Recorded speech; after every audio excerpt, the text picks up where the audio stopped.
Hello दोस्तों, मैं अजय राजपूत आपका हार्दिक स्वागत और अभिनंदन करता हूं। आज की वीडियो में हम लोग YouTube के इतिहास में पहली बार उत्तर प्रदेश लेखपाल के कंप्लीट 100 क्वेश्चन टेस्ट लगाएंगे। वीडियो स्टार्ट करने से पहले यदि चैनल को आपने सब्सक्राइब नहीं किया है तो प्लीज कर लें तथा बेल आइकन को ऑन जरूर कर लीजिएगा ताकि ऐसी वीडियो का नोटिफिकेशन आपको मिलता रहे।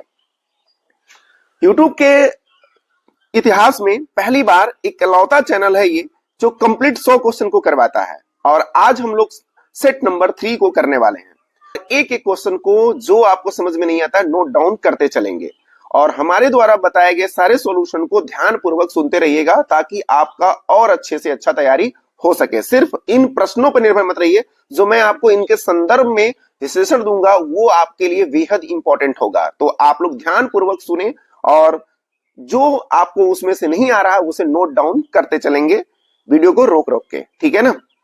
चलिए स्टार्ट करते हैं आज की वीडियो।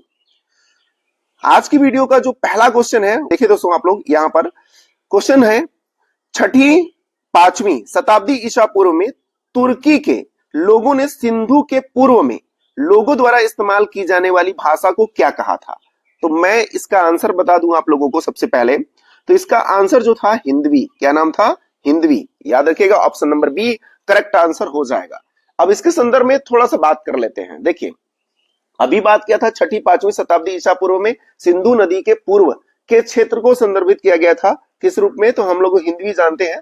तो बाद में जो है फारसियों ने इस शब्द को हिंदू कहा था, क्या कहा था, हिंदू शब्द का प्रयोग किया था। और तुर्कों ने सिंधु के पूर्व के लोगों को हिंदू या उनकी भूमि को हिंदुस्तान कहा। तुर्कों ने जो है सिंधु के पूर्व के लोगों को हिंदू कहा और उनकी भूमि को हिंदुस्तान और उनकी भाषा को जो है हिंदवी कहा। तो यहाँ पे दोस्तों क्या पूछा गया है, भाषा। क्या पूछा गया है, भाषा। तो ये बात याद रखिएगा, लोगों को क्या कहा, हिंदू कहा, और रहने वाले स्थान को हिंदुस्तान कहा। किसने, तुर्कों ने, ठीक है ना, ये बात याद रखिएगा। और उनकी भाषा को हिंदवी कहा। ये उम्मीद करता हूं ये बात आपको समझ में आ गई होगी। तो यहां से क्वेश्चन देखिए दोस्तों, कोई भी एक क्वेश्चन आपसे पूछा सकता है, इसलिए अगर आपको ये क्वेश्चन नहीं पता है तो आप लोग इसे नोट डाउन जरूर से कर लेंगे ताकि आपका एक क्वेश्चन जो है यहां से छूटने ना पाए, ठीक है ना। चलिए आगे बढ़ते हैं नेक्स्ट क्वेश्चन पे। क्वेश्चन नंबर 2 की बात करते हैं। क्वेश्चन नंबर 2 में दोस्तों क्या है, निम्नलिखित में से दिल्ली का पहला सुल्तान कौन था। दिल्ली का पहला सुल्तान की बात कर रहा है। तो आप सभी जानते हैं दिल्ली का जो है पहला सुल्तान जो बना था वो कुतुबुद्दीन ऐबक था। कौन था, कुतुबुद्दीन ऐबक था, ठीक है ना, जो 1206 में बैठा था दिल्ली सल्तनत की गद्दी पर। यानी गुलाम वंश का इसे संस्थापक कहा जाता है। क्या कहा जाता है, गुलाम वंश का संस्थापक। याद रखिएगा यह गौरी का गुलाम था, गौरी का गुलाम था। आप लोग कमेंट करके बताएंगे गुलामों का गुलाम किसे कहा जाता है, ठीक है। यहां से ये भी क्वेश्चन पूछा जा सकता है आपसे, ये एक इंपॉर्टेंट क्वेश्चन हो जाएगा। चलिए नेक्स्ट क्वेश्चन की बात करते हैं, क्वेश्चन नंबर 3 की। क्वेश्चन नंबर 3 में हम लोग देखेंगे, डलहौजी ने भारत में ब्रिटिश साम्राज्य के लिए डॉट डॉट डॉट अवध के कब्जे में लिया था। डलहौजी ने, तो इस प्रश्न का जो उत्तर बनेगा ऑप्शन नंबर सी बन जाएगा, ठीक है। राज्य में अव्यवस्था के माध्यम से, मतलब जो डलहौजी ने अवध को कब्जा किया था वो किस माध्यम से किया था, राज्य में अव्यवस्था के माध्यम से उसने इस पर कब्जा किया था, ठीक है ना। जो हड़प नीति इसने चलाया था 1856 में, कब चलाया था, 1856 में चलाया था। तो ये एक क्वेश्चन इंपॉर्टेंट क्वेश्चन है, इसको याद रखेंगे। हड़प नीति कब चलाया, 1856 में चलाया। अवध का विलय जो है जेम्स आउटरम की रिपोर्ट के आधार पर कुशासन का आरोप लगाकर किया गया था। अवध का जो कब्जा किया गया था उसका एकीकरण किया था इन लोगों ने, वो जेम्स आउटरम की रिपोर्ट के आधार पर कुशासन का आरोप लगा के जो है कहा गया था कि भैया अवध को मिला लिया जाए क्योंकि ये लोग जो है सही से शासन नहीं करते हैं, इसलिए इसको ब्रिटिश साम्राज्य में मिला लिया जाए, ठीक है ना। तो ये बात को याद रखिएगा, किसकी रिपोर्ट, ये क्वेश्चन पूछा जा सकता है जेम्स आउटरम की रिपोर्ट को, ठीक है ना। और पंजाब का विलय कब किया था, तो 1849 में, इसी के संदर्भ में आता है। तो याद रखिएगा उस समय एक बात और याद रखना है कि अवध के उस समय नवाब कौन थे, तो वाजिद अली शाह। उस समय के नवाब कौन थे, वाजिद अली शाह। आप लखनऊ में जू जो है आप जानते हैं इन्हीं के नाम पर रखा गया है। बात करते हैं क्वेश्चन नंबर 4 की। तो क्वेश्चन नंबर 4 एक अत्यंत महत्वपूर्ण क्वेश्चन है। कह रहा है 1857 के विद्रोह के प्रसिद्ध नेताओं में से एक तात्या टोपे जिसे कहा जाता है जनरली भाषा में, अंग्रेजों ने 1859 में डॉट डॉट डॉट में फांसी दी गई थी। तो क्वेश्चन नंबर 4 का जो आंसर बनेगा वो ऑप्शन नंबर बी बनेगा, शिवपुरी। क्या बनेगा, शिवपुरी में इनको फांसी दी गई थी। ये बात आपको ध्यान रखना है, ठीक है ना। इनका मूल नाम जो था आत्माराम पांडुरंग था। क्या नाम था इनका? आत्माराम पांडुरंग, ठीक है ना। तो एक इंपॉर्टेंट क्वेश्चन ये भी है, याद रखिएगा, तात्या टोपे का मूल नाम पूछा जाता है एग्जामों में। नेक्स्ट क्वेश्चन की बात करते हैं। महात्मा गांधी ने भारतीय राष्ट्रीय कांग्रेस के निम्नलिखित सत्रों में से किसकी अध्यक्षता किया था उन्होंने? तो आप सभी को याद होगा कि 1924 एकमात्र ऐसा अधिवेशन था बेलगांव वाला जो कि गांधी जी ने इसकी अध्यक्षता किया था कांग्रेस का, ठीक है ना, ये बात याद रखिएगा। क्वेश्चन नंबर 5 का उत्तर क्या हो जाएगा? Option number C correct answer हो जाएगा। बेलगांव कहां पड़ता है? तो कर्नाटक में पड़ता है, ठीक है। और एक बात और दोस्तों, ठीक है ना, ये जो 1924 में कांग्रेस का अधिवेशन हुआ था, यह अधिवेशन 39वां अधिवेशन था। कौन सा अधिवेशन था? 39वां अधिवेशन था, जिसमें महात्मा गांधी जी ने पहली और अंतिम बार किया था। ये बात याद रखिएगा, 1924 39वां बेलगांव। और बेलगांव कहां पड़ता है? कर्नाटक में पड़ता है। ये आपके दिमाग में ये बातें सेव होनी चाहिए। इसीलिए मैंने कहा कि जो मैं आपको विश्लेषण करूंगा वो वेरी वेरी इंपॉर्टेंट क्वेश्चन होंगे, वहां से एग्जाम में क्वेश्चन पूछे ही जाएंगे, ठीक है ना। ये बात आप लोग जहां में फिट कर लीजिए। आइए बात करते हैं क्वेश्चन नंबर 6 की। कैबिनेट मिशन योजना के तहत गठित अंतरिम सरकार के नेतृत्व जो किया था वो किसने किया था? तो अंतरिम सरकार की बात कर रहा है, तो ऑप्शन नंबर बी जो हो जाएगा वो आपका उत्तर हो जाएगा, जवाहरलाल नेहरू। किसने किया था? अंतरिम सरकार का गठन जो किया, नेतृत्व किया था, जवाहरलाल नेहरू ने किया था। आप जानते हैं कि अंतरिम मंत्रिमंडल में ये प्रधानमंत्री थे। क्या थे? प्रधानमंत्री थे। ये बात आपको ध्यान रखना है, ठीक है ना। आगे बात करते हैं नेक्स्ट क्वेश्चन की। क्वेश्चन नंबर 7 की बात करते हैं। क्वेश्चन नंबर 7 में हम लोग देखते हैं, हाँ, आप लोग एक कमेंट करके बताएंगे कि अंतरिम मंत्रिमंडल का गठन किस वर्ष किया गया था, ये आप लोगों से मैं जानना चाहता हूं। नेक्स्ट क्वेश्चन है, संविधान का अनुच्छेद 1 भारत को घोषित करता है। अनुच्छेद 1 जो है भारत को क्या घोषित करता है? तो ऑप्शन नंबर डी इस प्रश्न का करेक्ट उत्तर हो जाएगा, संघ राज्य घोषित करता है। क्या घोषित करता है? संघ राज्य घोषित करता है। और अनुच्छेद 2 में जो है संसद विधि द्वारा संघ में नए राज्यों का प्रवेश या स्थापना का प्रावधान करेगा। अनुच्छेद 2 की बात करें तो इसमें है संसद विधि द्वारा संघ में नए राज्यों का प्रवेश या स्थापना का प्रावधान करेगा, ये आर्टिकल 2 में है। और 1 की बात करें तो संघ राज्य क्षेत्र, ठीक है ना, इस बात का उल्लेख किया गया है। क्वेश्चन नंबर 8 को देखते हैं। क्वेश्चन नंबर 8 है दोस्तों, त्रिस्तरीय पंचायती राज व्यवस्था का विचार किसने रखा था? तो त्रिस्तरीय पंचायती राज व्यवस्था का जो विचार था वो किसने रखा था? तो ऑप्शन नंबर ए आपका करेक्ट आंसर हो जाएगा, बलवंत राय मेहता ने किया था। किसने किया था? बलवंत राय मेहता ने किया था। याद रखिएगा, राष्ट्रपति की मुहर जो है इस पे लगी थी 20 अप्रैल को। किस तारीख को लगी थी? 20 अप्रैल, ठीक है ना। याद रखिएगा 1993 में कब किया गया था? 20 अप्रैल 1993 में राष्ट्रपति को मुहर लगी थी और इसे संवैधानिक दर्जा मिला था। क्या मिला था? संवैधानिक दर्जा राष्ट्रपति की मुहर लगने के बाद मिल गई थी, ठीक। लेकिन 24 अप्रैल 1993 को ये पूरे देश में लागू करने का प्रावधान किया गया था। आप लोग कमेंट करके बताएंगे सबसे पहले पंचायती राज किस राज्य में लागू हुआ था? लागू हुआ था, ट्रायल की बात नहीं हो रही है, लागू किस राज्य में हुआ था, ये आपसे पूछा गया प्रश्न, ठीक है ना। और पंचायती राज को 73वां संविधान संशोधन 1992-93 के तहत जो है संवैधानिक दर्जा प्राप्त है। क्या है? प्राप्त है। और बलवंत राय मेहता ने 1957 में त्रिस्तरीय बात कही थी। इसमें इन्होंने पंचायत, ग्राम सभा में ग्राम पंचायत, क्षेत्र में क्षेत्र पंचायत तथा जिला में जिला पंचायत की बात की थी। और इसी के संदर्भ में अगर हम आगे देखते हैं तो 1957 में ये बोले ऐसी बात। फिर उसके बाद जो है 1977 में अशोक मेहता कहते हैं नहीं भाई, ये 2 स्तरीय होनी चाहिए। कैसी होनी चाहिए? 2 स्तरीय होनी चाहिए। उन्होंने ग्राम स्तर को एकदम से बर्खास्त कर दिया, उन्होंने हटा दिया। लेकिन इसको कोई स्वीकार नहीं करता है, स्वीकार किया जाता है बलवंत राय मेहता समिति को, ठीक है ना। याद रखेंगे इस बात को, बलवंत राय मेहता, जिस तरह से 3 शब्द हैं उसी तरह से 3 स्तरीय इन्होंने दिया। अशोक मेहता में 2 शब्द है, याद रखिएगा, इसीलिए आप 2 स्तरीय याद रखेंगे इससे, ठीक है ना। बात करेंगे एक और व्यक्ति जो इसे संदर्भित हैं, जीवीके राव बोला जाता है। क्या बोला जाता है? जीवीके राव, जीवीके राव, ठीक है ना। ये नाम आता है। तो इन्होंने 4 स्तरीय बताया था। कितने स्तरीय बताया था? 4 स्तरीय। आप लोग कमेंट करके बताएंगे अभी भारत के किस राज्य में 4 स्तरीय पंचायती राज व्यवस्था लागू है, ठीक है ना, ये बात याद रखेंगे। और एक है एल.एम. सिंघवी, एल.एम. सिंघवी, ठीक है, एल.एम. सिंघवी, 3 शब्द हैं यहाँ पे, ये 3 स्तरीय इन्होंने भी दिया था, एल.एम. सिंघवी ने, ठीक है ना। तो ये भी बात आपको ध्यान रखना है। तो जैसा मैंने शब्दों से आपको डिनोट कराया, ये वेरी वेरी इंपॉर्टेंट। देखिए, जब मैंने यहीं पे बोला जीवीके राव तो वहां 4 शब्द आए थे, 4 शब्द आए थे, इसलिए 4 स्तरीय उन्होंने दिया।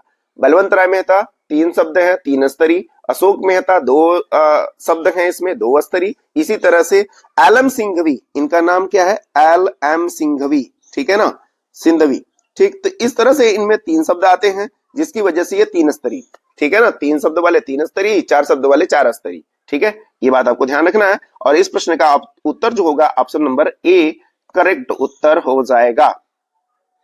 क्वेश्चन नंबर 9 की बात करते हैं तो टूटकर गिरते हुए पिंडों के सिद्धांत की खोज किसने किया था? टूटकर गिरते हुए पिंडों के सिद्धांत की खोज किसने किया था? तो याद रखिएगा इस सिद्धांत की खोज किए हैं ऑप्शन नंबर बी गैलीलियो ने किया है। किसने किया है? गैलीलियो ने किया है। ये बात आपको याद ध्यान रखना है। और क्वेश्चन नंबर नेक्स्ट की बात करते हैं, क्वेश्चन नंबर 10 की बात करते हैं। ग्रीनलैंड कहां स्थित है? तो ग्रीनलैंड आप सभी जानते हैं कहां स्थित है। ऑप्शन है दक्षिणी प्रशांत, हिंद महासागर, कैरेबियन सागर, उत्तरी अटलांटिक महासागर। तो आप सभी इस दिए गए ऑप्शन से समझ में आ गया होगा कि किस ऑप्शन में इसका आंसर है। तो उत्तरी अटलांटिक इस प्रश्न का उत्तर हो जाएगा, ठीक है ना। ये ग्रीनलैंड जो है किसके समीप है? तो कनाडा के समीप है। किसके समीप है? कनाडा के समीप है। आप लोग कमेंट करके बताएंगे ग्रीनलैंड, ठीक है, में दुनिया का सबसे बड़ा नेशनल पार्क है, उसका नाम क्या है? उसका नाम क्या है? आपके कमेंट का हमें इंतजार रहेगा। दुनिया का सबसे बड़ा नेशनल पार्क ग्रीनलैंड में है। कहां है? ग्रीनलैंड में। तो ये बात आपको ध्यान रखना है। नेक्स्ट क्वेश्चन की बात करते हैं। अपने ही वातावरण में एक जैव समुदाय जैसे तालाब, महासागर, वन, यहां तक कि जल जीवशाला भी को क्या कहा जाता है? तो ये दोस्तों याद रखिएगा पारिस्थितिकी तंत्र कहा जाता है। उसे क्या कहा जाता है? पारिस्थितिकी तंत्र कहा जाता है। और पारिस्थितिकी तंत्र का जो सबसे पहले प्रयोग किया गया था वो टांसले ने किया था। किसने किया था? टांसले ने। तंत्र शब्द आ जाए टांसले और पारिस्थितिकी शब्द आए सिर्फ तो हेकले, अर्नेस्ट हेकले। पारिस्थितिकी सिर्फ पारिस्थितिकी आए तो हेकले और तंत्र लग जाए तो टांसले। ये बात आपको अपने जहन में सेव कर लेनी है, ठीक है, ताकि आपसे कोई गलती ना हो सके, क्योंकि गलती का भरण नहीं किया जा सकता एग्जाम में अगर गलती हो गई तो।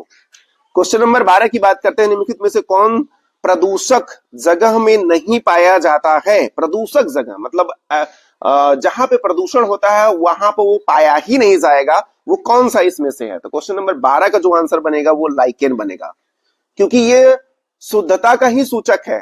प्रदूषण अगर प्रदूषण रहित कोई जगह है वहीं पे उत्पन्न होता है लाइकेन, यानी उसका ये प्रमाण होता है कि यहाँ पर जो है पर्यावरण, यहाँ का पारिस्थितिकी तंत्र यहाँ का जो है बहुत अच्छा है अगर लाइकेन दिखते हैं तो, ठीक है ना। नेक्स्ट क्वेश्चन की बात करते हैं। IUCN की रेड डाटा लिस्ट को क्या कहा जाता है? मतलब क्या कहा गया है, इसको किस बात की संज्ञा दी गई है वो आपको बतानी है। तो IUCN की लिस्ट के सॉरी दोस्तों, इसको कहा गया है जीवन का बैरोमीटर। क्या कहा गया है? जीवन का बैरोमीटर, जो कि ऑप्शन नंबर 4 आपका करेक्ट आंसर हो जाएगा, ठीक है ना। याद रखिएगा IUCN वह संस्था है, पहले तो इसका पूरा नाम जान लीजिए आप लोग। IUCN है, पहले इसका नाम पूरा जानिए। IUCN इसका पूरा पहले शॉर्ट नेम है, ये international union for conservation of nature, ठीक है ना। ये क्या करता है कि अंतरराष्ट्रीय स्तर पर जो जीव विलुप्त हो रहे हैं, जो जीव विलुप्त हो रहे हैं उनको जो है किसी न किसी माध्यम से बचाए जाने का प्रावधान करता है। ये क्या करता है? प्रावधान करता है, ठीक है ना। जोखिमों से दूर रखने के लिए, उनका संरक्षण करने के लिए यह संस्था कार्य करती है, ठीक है ना। तो ये बात याद रखिएगा, जीवन का बैरोमीटर कहा जाता है IUCN को, ठीक है। आप लोग कमेंट करके बताएंगे इसका हेडक्वार्टर कहां है IUCN का, ठीक है।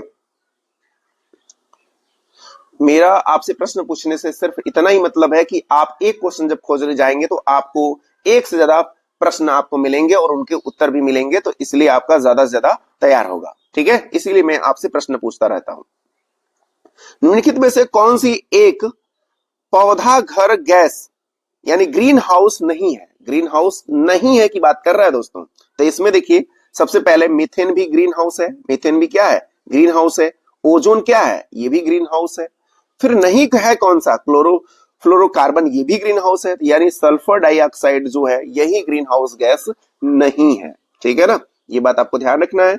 अगर ग्रीन हाउस गैसों की बात करें तो कार्बन डाइऑक्साइड हो जाएगा, नाइट्रस ऑक्साइड हो जाएगा, मीथेन हो जाएगा, क्लोरोफ्लोरोकार्बन हो जाएगा, जल वाष्प हो जाएगा, ओजोन हो जाएगा। ये सभी क्या है, ग्रीन हाउस गैसें हैं। मैंने क्या क्या बताया, कार्बन डाइऑक्साइड बताया, क्लोरोफ्लोरोकार्बन बताया मैंने, जल वाष्प बताया, नाइट्रस ऑक्साइड भी बताया मैंने, मीथेन बताया, जल वाष्प बताया, ओजोन बताया। ये सभी के सभी जो गैसें हैं वो क्या हैं, सभी के सभी आपकी ग्रीन हाउस गैसें हैं। ठीक है ना। नेक्स्ट क्वेश्चन की बात करते हैं। उत्तर प्रदेश के दक्षिण भाग की सबसे ऊंची पहाड़ी कौन सी है? उत्तर प्रदेश के दक्षिण भाग की सबसे ऊंची, दक्षिण भाग में तुरंत घुस जाइए सोनभद्र में। कहां घुस जाइए? सोनभद्र में। यहां सोनाकर पहाड़ी जो है ना वो सबसे ऊंची पहाड़ी है। याद रखिएगा, सोनाकर पहाड़ी सबसे ऊंची पहाड़ी है, ये बात ध्यान रखिएगा, वेरी वेरी इंपॉर्टेंट है। ठीक है ना, इसको ध्यान रखेंगे। और बात करते हैं उत्तर प्रदेश की सबसे ऊंची चोटी, तो अमसोत है। उसका नाम क्या है? अमसोत, जो सहारनपुर डिस्ट्रिक्ट में है। कहां है? सहारनपुर डिस्ट्रिक्ट में है। तो याद रखिएगा, अमसोत उत्तर प्रदेश की सबसे ऊंची चोटी है। कौन है? अमसोत। ठीक है ना, ये बात ध्यान रखेंगे आप लोग। नेक्स्ट क्वेश्चन की बात करते हैं हम लोग। नेक्स्ट क्वेश्चन कौन सा हो जाएगा हम लोगों का? तो निम्नलिखित में से कौन उत्तर प्रदेश में स्थित नहीं है? कह रहा है कौन एक उत्तर प्रदेश में स्थित नहीं है। तो इस प्रश्न का उत्तर आप लोग ध्यान पूर्वक देखेंगे तो यहाँ ऑप्शन नंबर डी जो है, कान्हा राष्ट्रीय उद्यान, जो कि आपका मध्य प्रदेश राज्य में स्थित है। कहां है? मध्य प्रदेश राज्य में स्थित है। और जिसकी स्थापना की बात करेंगे तो 1 जून 1955 को राष्ट्रीय उद्यान बना था और बाघ अभ्यारण्य घोषित हुआ था। ये सॉरी नेशनल टाइगर रिजर्व घोषित हुआ था 1973 में। कब हुआ था? 1973 में कान्हा को टाइगर रिजर्व घोषित किया गया, जबकि राष्ट्रीय उद्यान बना था 1955 में ही। कब बना? 1955 में। नेक्स्ट क्वेश्चन की बात कर लेते हैं, क्वेश्चन नंबर 17 की। तो क्वेश्चन नंबर 17 का उत्तर क्या होता है देखते हैं हम लोग। कह रहा है कौन सा उपकरण डेटा को मानव पठनी रूप में परिवर्तित करता है? मानव पठनी रूप में मतलब जो हमें दिखलाई देता है उस रूप में कौन ट्रांसफर करता है, कौन है ऐसा? ठीक है ना, तो इस प्रश्न का उत्तर जो होगा option number A, output device. वो क्या होता है जो हमें दिखलाई देता है? Output device. जैसे मॉनिटर पे हमें कुछ चीजें दिखाई देती है ना, वो क्या है? आउटपुट डिवाइस है। ओके, ये बात याद रखिएगा। कम से कम 4 आउटपुट डिवाइस को कमेंट करके बताएंगे आप लोग कौन से 4 आउटपुट डिवाइसेस हैं। ठीक है ना, इनपुट आउटपुट आपको पता होना ही चाहिए। प्रिंटर, स्पीकर वगैरह क्या है आप लोग खुद बताइएगा कि ये क्या है, आउटपुट है या इनपुट है।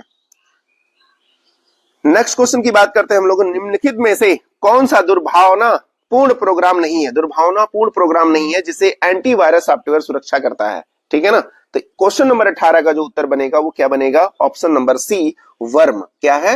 वर्म इस प्रश्न का उत्तर हो जाएगा। ठीक है, एंटीवायरस सॉफ्टवेयर मुख्यतः कंप्यूटर को दुर्भावनापूर्ण प्रोग्रामों से सुरक्षा प्रदान करता है। मतलब कि ऐसे वायरसों से सुरक्षा प्रदान करता है जो कंप्यूटर को अनचाहे हानि पहुंचा सकते हैं, तो इसलिए उसकी सुरक्षा के लिए इस एंटीवायरस सॉफ्टवेयर का उपयोग किया जाता है।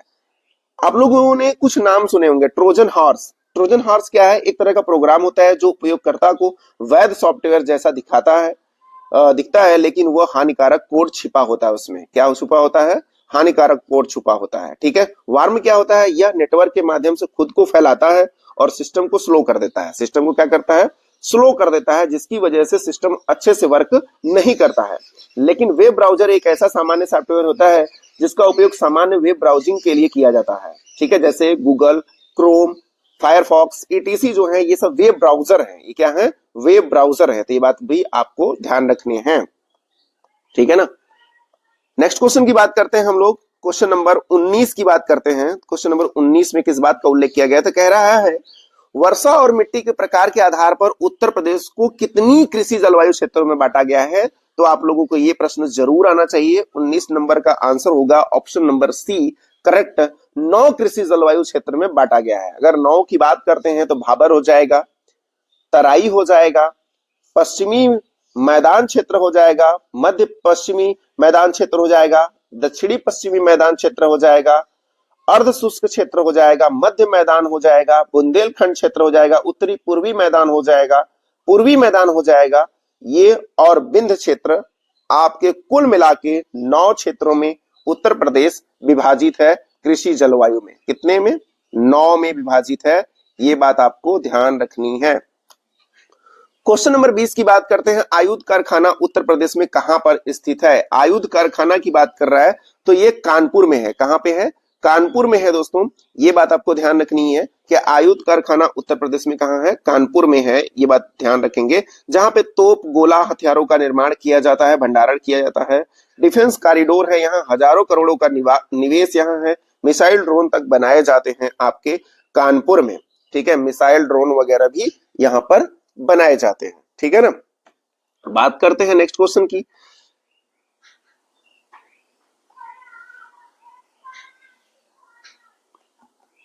नेक्स्ट क्वेश्चन है क्वेश्चन नंबर 21। देखिए जरा ध्यान से इस पे। क्वेश्चन नंबर 21, उत्तर प्रदेश के निम्नलिखित नगरों में से किस जिले में केंद्र सरकार की अफीम की फैक्ट्री है? तो दोस्तों अफीम की फैक्ट्री जो है वो आपकी कहां है? गाजीपुर में है। कहां पे है? गाजीपुर में है, जो कि अफीम की फैक्ट्री यहां पर स्थापित की गई है। याद रखिएगा उत्तर प्रदेश में सर्वाधिक अफीम का उत्पादन जो जिला है वो बाराबंकी करता है। सर्वाधिक अफीम उत्पादन वाला जिला कौन सा है? बाराबंकी। ठीक है ना, ये बात याद रखिएगा आप लोग। लेकिन फैक्ट्री कहां है? वो कहां है? गाजीपुर में। ठीक है ना। नेक्स्ट क्वेश्चन की बात करते हैं।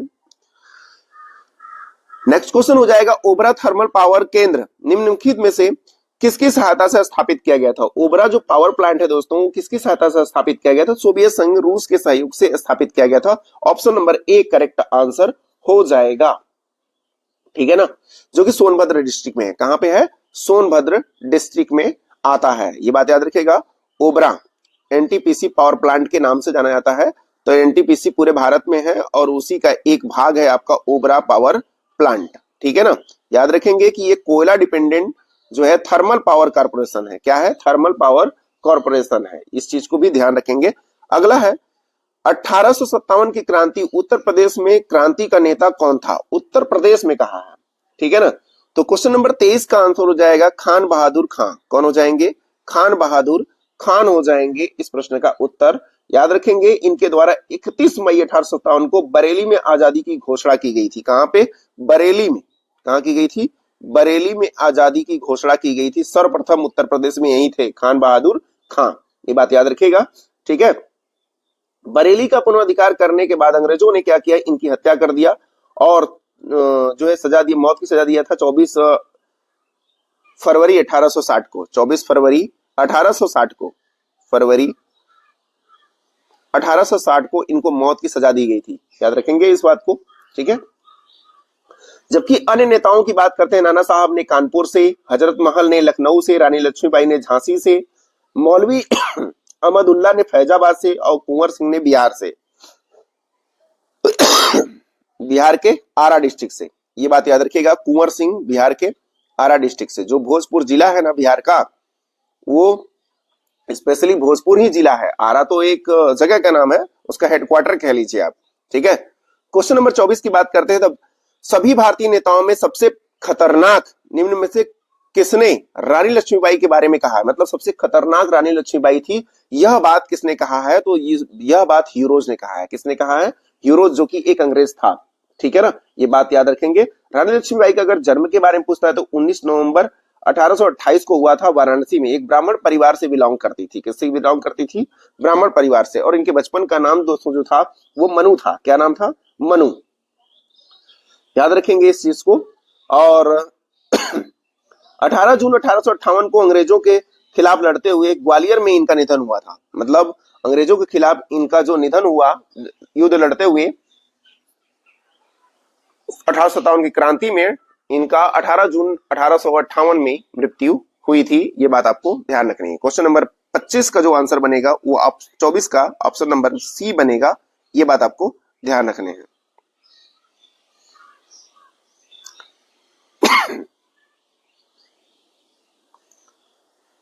नेक्स्ट क्वेश्चन नंबर 1924 में कांग्रेस पार्टी के किस अधिवेशन में संपूर्ण भारत से प्रतिनिधि की बैठक बुलाई गई थी? तो बैठक कहां बुलाई गई थी 1924 में? ये बात आपको ध्यान रखना है। और इसी टाइम पे आप सभी जानते हैं कांग्रेस का अधिवेशन बेलगांव में भी हुआ था। उसकी अध्यक्षता महात्मा गांधी ने किया था। ठीक है ना। लेकिन ये प्रश्न उससे अलग है। ठीक है ना। ये कहा गया अधिवेशन में संपूर्ण भारत के प्रतिनिधियों की बैठक बुलाई गई थी। वो बैठक कहां बुलाई गई थी? तो ऑप्शन है आपका बरेली, मेरठ, लखनऊ, कानपुर। तो इसका आंसर है कानपुर में बुलाया गया था। कहां बुलाया गया था?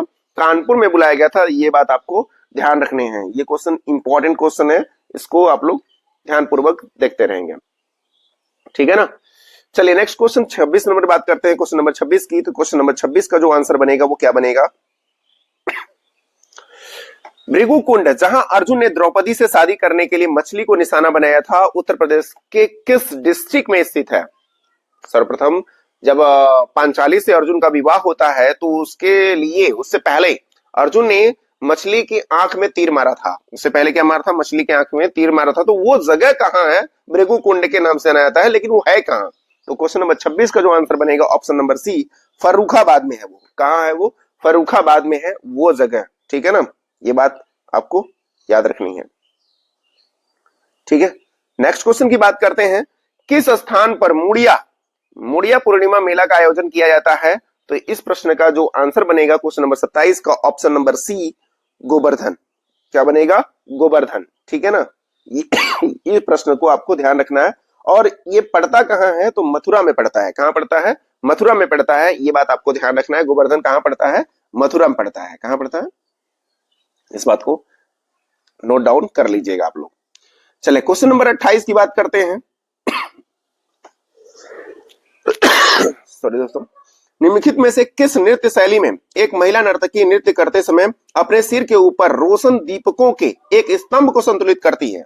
तो आप लोग इस प्रश्न का उत्तर करें, क्वेश्चन नंबर 28 का उत्तर करें। तो इस प्रश्न का सही जो उत्तर है वो है चरकूला नृत्य। कौन सा? चरकूला नृत्य, जो उत्तर प्रदेश के ब्रज क्षेत्र मथुरा में किया जाता है। ब्रज क्षेत्र मथुरा में किया जाता है। कहां किया जाता है? मथुरा में किया जाता है। तो ये बात आपको ध्यान रखनी है, ठीक है ना। क्या होता है कि दीपकों का स्तंभ जो है सर पर लेके महिला नर्तकी जो है नाचती है। तो वो होता कहां है? वो होता है आपका चरकूला नृत्य। कौन सा नृत्य होता है? चरकूला नृत्य होता है, लेकिन ब्रज क्षेत्र में होता है। जिले का नाम पूछे मथुरा, जिले का नाम पूछे तो क्या बताएंगे? मथुरा आपको बताना पड़ेगा। बात करते हैं नेक्स्ट क्वेश्चन की। तो निम्नलिखित नृत्यों में से कौन एक सुमेलित नहीं है? ठीक है ना, कौन सा एक सुमेलित नहीं है? क्वेश्चन नंबर 29 का जो आंसर बनेगा वो क्या बनेगा? तो क्वेश्चन नंबर 29 का जो आंसर बनेगा वो ए नहीं है। वो कौन सा नहीं है? ए नहीं है, क्योंकि कर्मा जो है आपका सोनभद्र में है। कर्मा कहां है? सोनभद्र में है। जबकि धुरिया जो है बुंदेलखंड में, सही है। धीवर जो है कहार में, ये भी सही है। और नटवरी जो है आपका पूर्वांचल में, ये भी सही है, ठीक है ना। तो ये बात आपको ध्यान रखना है कि इस प्रश्न का उत्तर ऑप्शन नंबर ए ही गलत है, क्योंकि कर्मा जो है महोबा में नहीं, सोनभद्र का है। कहां का है? सोनभद्र का है। ये बात आपको ध्यान रखनी है। प्रसिद्ध सूफी संत ... के वार्षिक उर्स के अवसर पर हिंदू कैलेंडर के कार्तिक महीने में प्रति वर्ष बाराबंकी में देवा शरीफ मेले का आयोजन किया जाता है। वो कौन है वो व्यक्ति? उनका नाम बता देना है आपको। तो क्वेश्चन नंबर 30 का जो आंसर बनेगा वाजिद अली शाह। क्या बनेगा? वाजिद अली शाह बनेगा। इस प्रश्न का आपका उत्तर हो जाएगा, ठीक है ना। ये बात आपको ध्यान रखनी है। नेक्स्ट क्वेश्चन है आपका क्वेश्चन नंबर 31। निम्नलिखित में से किस नृत्य का मूल उत्तर प्रदेश है, जो शास्त्रीय नृत्य के 8 रूपों का हिस्सा है? मतलब शास्त्रीय नृत्यों की संख्या अगर पूछा जाए आपसे तो वो 8 है। 8 में से एक कौन है जो उत्तर प्रदेश से बिलोंग करता है? तो वो है आपका कथक। कौन सा है? कथक है। इस बात को ध्यान रखें। नेक्स्ट क्वेश्चन है हम लोगों का क्वेश्चन नंबर 32। निम्नलिखित में से कौन फारसी का प्रथम कवि था जिसने अपनी कविता में भारतीय वातावरण का चित्रण किया था? फारसी, ठीक है ना। तो ऑप्शन नंबर 32 का ए हो जाएगा अमीर खुसरो। क्या हो जाएगा? अमीर खुसरो, ठीक है ना। इनको ध्यानपूर्वक आप लोग रखेंगे। फारसी के ये क्या थे? कवि थे, प्रसिद्ध कवि थे, जो भारतीय पर्यावरण को चित्रित किया था इन्होंने। और चिश्ती संप्रदाय के शेख निजामुद्दीन औलिया के शिष्य भी थे। तो ये क्वेश्चन भी इंपॉर्टेंट है कि अमीर खुसरो किसके शिष्य थे? तो निजामुद्दीन औलिया के शिष्य थे। किसके शिष्य? निजामुद्दीन औलिया के।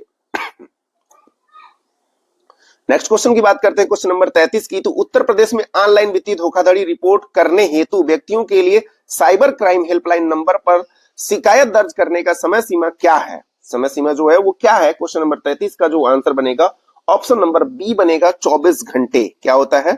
24 घंटे के भीतर आपको शिकायत करने का मौका मिलता है, ठीक है ना। आप 24 घंटे के अंदर शिकायत दर्ज करा सकते हैं। ये बात भी आपको ध्यान रखना है। नेक्स्ट क्वेश्चन है हम लोगों का वर्ष 2011 की जनगणना अनुसार भारतीय आबादी का कितना प्रतिशत हिस्सा ग्रामीण क्षेत्र में निवास करती है? तो आप जानते हैं कि शहरी क्षेत्र में कम निवास करते हैं, ग्रामीण क्षेत्रों में ज्यादा निवास करते हैं।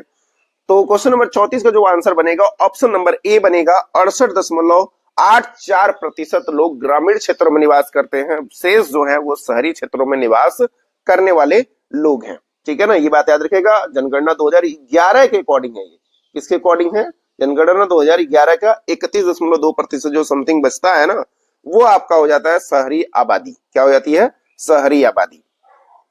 नेक्स्ट क्वेश्चन की बात करते हैं हम लोग। विशुद्ध अनुसंधान के बारे में कौन सा कथन सत्य है? मूलभूत नियमों की खोज करना। विशुद्ध अनुसंधान जो होते हैं उनका कार्य क्या होता है, उनके बारे में क्या सत्य है क्या असत्य है, उसी की बात कर रहा है, तो सत्य की बात कर रहा है। मूलभूत नियमों की खोज करना, ज्ञान के लिए ज्ञान की प्राप्ति का लक्ष्य, मौलिक सिद्धांतों की स्थापना और उपयुक्त सभी। क्या है इस प्रश्न का आंसर? तो क्वेश्चन नंबर 35 का आंसर जो बनेगा ऑप्शन नंबर 4 उपयुक्त सभी। उपयुक्त सभी जो है इस प्रश्न का उत्तर बनेगा। मूलभूत नियमों की खोज भी करना होता है, ज्ञान के लिए ज्ञान की प्राप्ति का लक्ष्य भी होता है, और मौलिक सिद्धांतों की स्थापना भी करना इसका उद्देश्य होता है। आइए नेक्स्ट क्वेश्चन की बात करते हैं। उत्तर प्रदेश की जमींदारी उन्मूलन एवं भूमि सुधार अधिनियम को पारित किस वर्ष किया गया था? तो ये आपसे प्रश्न पूछा गया क्वेश्चन नंबर 36 का, जिसका आंसर हो जाएगा ऑप्शन नंबर 36 का ए 1950। लेकिन लागू पूछे दोस्तों तो 1952। लागू पूछे आपसे तो 1952 में लागू नहीं पूछा है, यहाँ पे पारित किया गया पूछा है, तो 1950 में पारित बताएंगे आप। ठीक है, जबकि लागू पूछता है तो 1952 में बताएंगे आप। भूमि सुधार या जमींदारी उन्मूलन एवं भूमि सुधार अधिनियम की बात करें तो।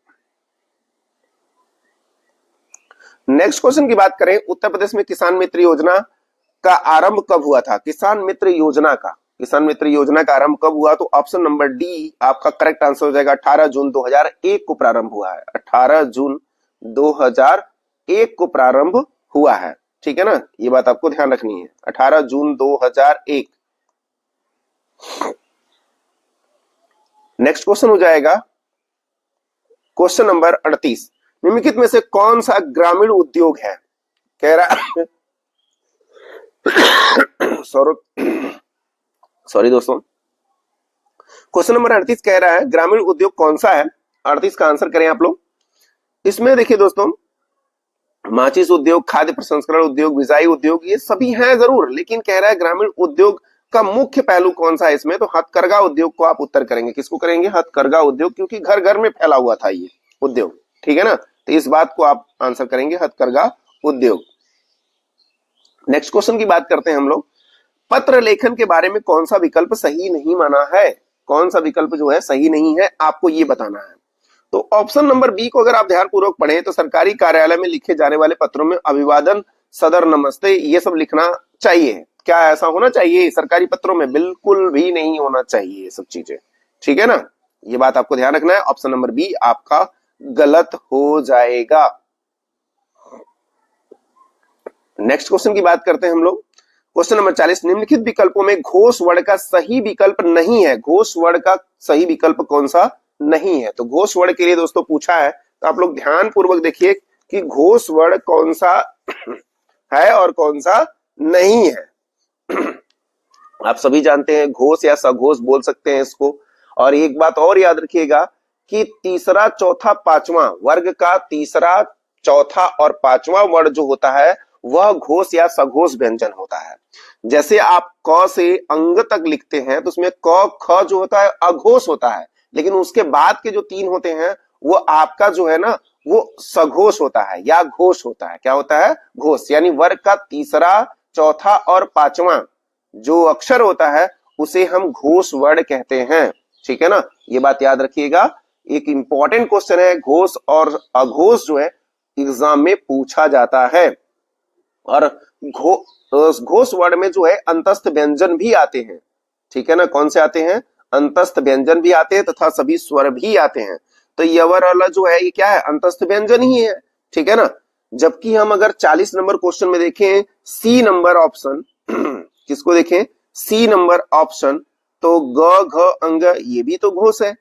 मिश्र तथा संयुक्त वाक्य में विपरीत अर्थ प्रकट करने या विरोध पूर्ण कथन प्रकट करने वाले उपवाक्यों के बीच में किस चिन्ह का प्रयोग किया जाता है? ठीक है ना, तो क्वेश्चन नंबर 41 का जो आंसर बनेगा वो क्या बनेगा? अर्ध विराम। क्या बनेगा? अर्ध विराम बनेगा। ठीक है ना, क्योंकि मिश्र तथा संयुक्त वाक्य में विपरीत अर्थ प्रकट करने वाले जो विरोधपूर्ण शब्द होते हैं या कथन होते हैं, प्रकट करने वाले होते हैं, उपवाक्यों के बीच जो चिन्ह का उपयोग होता है वो अर्ध विराम का प्रयोग होता है। अर्ध विराम का सिंबल जो होता है दोस्तों वो किस तरह से होता है, इस तरह से होता है। ठीक है ना, ये बात आपको ध्यान रखना है। बात करते हैं नेक्स्ट क्वेश्चन की, क्वेश्चन नंबर 42 का। क्वेश्चन नंबर 42 का उत्तर क्या होगा? कह रहा निम्नलिखित दोनों वाक्यों की संपूर्ण शुद्धता के विषय में कौन सा विकल्प सही है? संपूर्ण शुद्धता की बात कहा है, कौन सा विकल्प सही है? तो क्वेश्चन नंबर 42 का जो उत्तर बनेगा ऑप्शन नंबर देख लीजिए आप पहले पढ़िए यहाँ पे क्या लिखा है।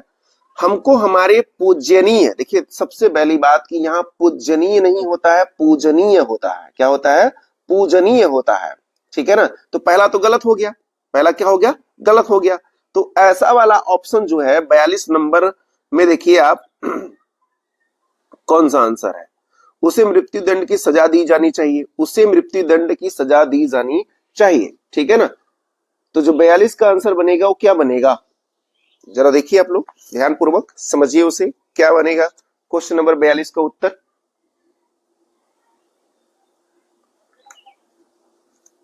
दोनों ही वाक्य अशुद्ध हैं, उसे मृत्यु दंड दिया जाना चाहिए। देखिए मृत्यु दंड खुद में एक सजा है, खुद में क्या है? एक सजा है। यानी यहां पर जो है ना पुनरावृत्ति हुई है सजा की। किसकी पुनरावृत्ति हुई है? सजा शब्द की। ठीक है ना, तो इसलिए यहां पे आपका ये दोनों के दोनों क्या है? गलत। यानी ऑप्शन बी आपका करेक्ट आंसर हो जाएगा। ठीक है ना, थोड़ा ध्यान देना बहुत जरूरी है क्योंकि यहां लिखा मृत्यु दंड भी है और यहां लिखा सजा भी है। देखिए जरा, ये दोनों समानार्थी हो गए ना, तो शब्द की पुनरावृत्ति नहीं होनी चाहिए थी, तो यहां जबकि हुआ है इसलिए ये दोनों के दोनों क्या है? गलत है। ठीक है, नेक्स्ट क्वेश्चन की बात करते हैं हम लोग। तो कह रहा है निम्नलिखित को सुमेलित कीजिए। कह रहा है निम्नलिखित को सुमेलित कीजिए। कह रहा है ऑप्शन ए में देखिए सूची 1 सूची 2 को देखिए आप लोग। यहां दिया है विशेषण, यहां दिया है क्रिया की विशेषता बताने वाले अधिकारी जो होते हैं अव्यय शब्द, उन्हें विशेषण कहते हैं। तो सबसे पहले आपको मिलान करना है इनको। तो क्वेश्चन नंबर 43 का जो आंसर बनेगा उसको मिलान करके बनाते हैं हम लोग। तो विशेषण किसे कहते हैं पहले ये देखिए आप लोग। ए का जो बनेगा संज्ञा या सर्वनाम की विशेषता बताने वाले को विशेषण कहते हैं, जो कि तीसरे में है। किसमें है? तीसरे में। अब ए के तीसरा खोज लीजिए आप। ए का तीसरा सिर्फ ऑप्शन नंबर बी में है, इसलिए आपका करेक्ट आंसर जो हो जाएगा ऑप्शन नंबर बी। क्योंकि आप बाकी से भी मिला सकते हैं लेकिन यहां तो पहले से ही मिल जा रहा है। किससे मिल जा रहा है? पहले से ही। अगर हम मिलाएं कि विशेष से किसे कहते हैं, तो विशेष से किसे कहेंगे भाई? अगर हम देखें विशेष, तो विशेषण जिस शब्द की विशेषता बतलाता है उसे विशेष से कहते हैं। क्रिया विशेषण की बात करते हैं तो क्रिया विशेषण वह होता है जो क्रिया की विशेषता बताने वाले अविकारी या अव्यय शब्द होते हैं, उन्हें कहते हैं। और सर्वनाम आप जानते ही हैं, इसलिए ऑप्शन नंबर बी आपका करेक्ट आंसर बन जाएगा। ठीक है ना, ये किसी से भी उत्तर बनाया जा सकता था आराम से, कोई दिक्कत नहीं होती। चलिए क्वेश्चन नंबर 44 क्या कह रहा है?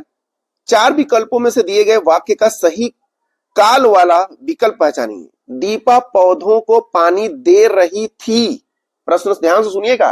कह रहा है दीपा पौधों को पानी दे रही थी, ये बात कह रहा है। ठीक है ना, तो दीपा जब पौधों को पानी दे रही थी तो वो जो है कौन सा इसमें काल होगा आपको ये बताना है।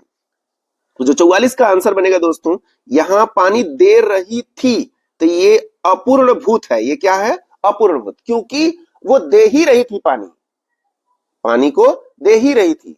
ठीक है, तब जब मैंने देखा था उसको, तो ये अपूर्ण भूतकाल है। क्या है? अपूर्ण भूतकाल। ऑप्शन नंबर ए आपका करेक्ट आंसर हो जाएगा। क्वेश्चन नंबर 45 की बात करते हैं। एला, पर्यंक व मशक शब्दों का सही तद्भव विकल्प की पहचान करें। एला, पर्यंक व मशक, दोस्तों ये वेरी वेरी इंपॉर्टेंट है क्वेश्चन नंबर 45। तो ये एला, पर्यंक, मशक शब्दों का जो सही तद्भव अर्थ है, एला माने होता है इलायची। क्या होता है? इलायची, जिसे हम लोग तद्भव रूप में इलायची के नाम से जानते हैं।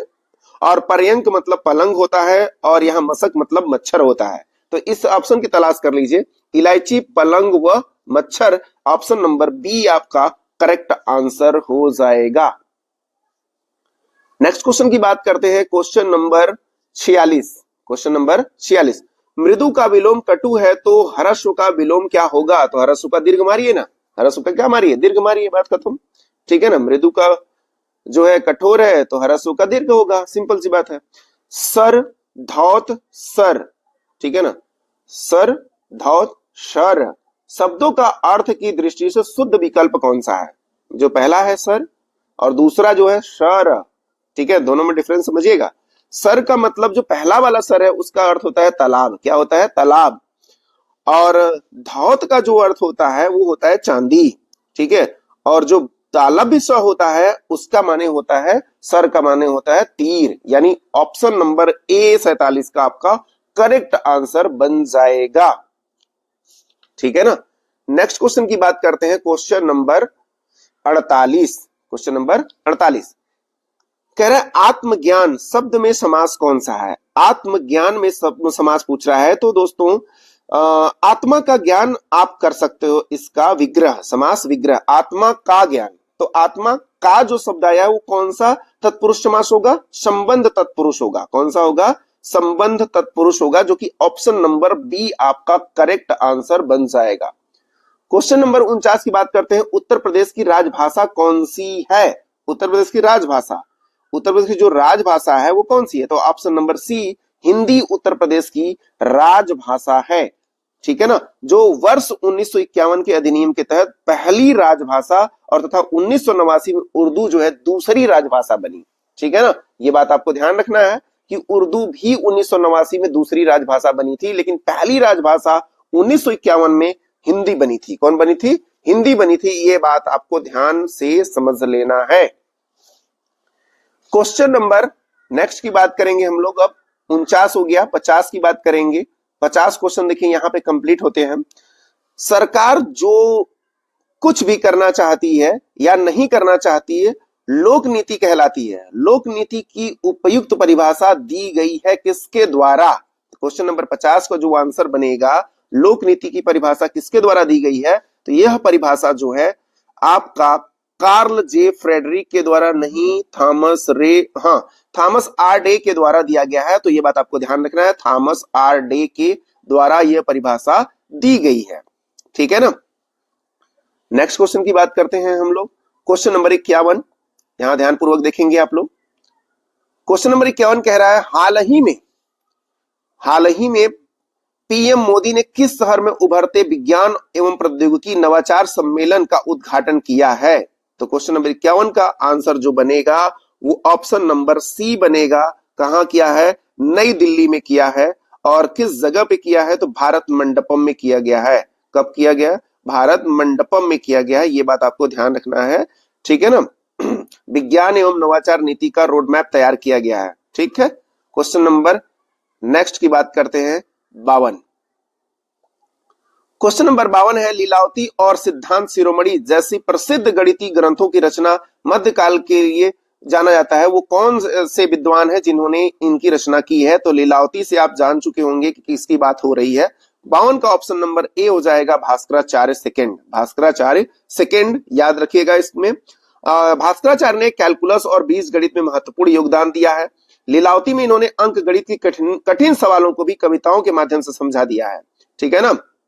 भास्कराचार्य को कैलकुलस और बीजगणित के लिए जाना जाता है, लेकिन लीलावती इन्होंने अंकगणित के लिए लिखा है। तो पूछा जाता है एग्जाम में कि लीलावती का संबंध किससे है, किस गणित के किस पार्ट से है? तो अंक गणित से संबंधित है। ये बात आपको ध्यान रखना है, ठीक है ना। बात करते हैं क्वेश्चन नंबर 53 की। क्वेश्चन नंबर 53 की बात करते हैं, तो उष्ण कटिबंधी चक्रवात किस तरह की प्राकृतिक आपदा है? तो उष्ण कटिबंधी चक्रवात की बात कर रहा है, वो भी आपदा की बात कर रहा है। तो क्वेश्चन नंबर 53 का जो आंसर बनेगा वो बनेगा आपका ऑप्शन नंबर ए, वायुमंडलीय चक्रवात है। ये क्या है? वायुमंडलीय आपदा है। ये कैसी आपदा है? वायुमंडलीय आपदा है, ठीक है ना। ये बात आपको ध्यान रखना है। बात करें नेक्स्ट क्वेश्चन की, क्वेश्चन नंबर 54 की बात करते हैं हम लोग। तो क्वेश्चन नंबर 54 जो है हम लोगों का वो क्या है? कौन सा टैब आपको चार्ट प्रकार चुनने और एक्सेल के डेटा स्रोत को व्यवस्थित करने की अनुमति देता है? तो इस प्रश्न का आंसर क्या बनेगा? 54 का डिजाइन टैब। क्या बनेगा? Design tab. 54 का डी नंबर ऑप्शन आपका बिल्कुल सही आंसर हो जाएगा।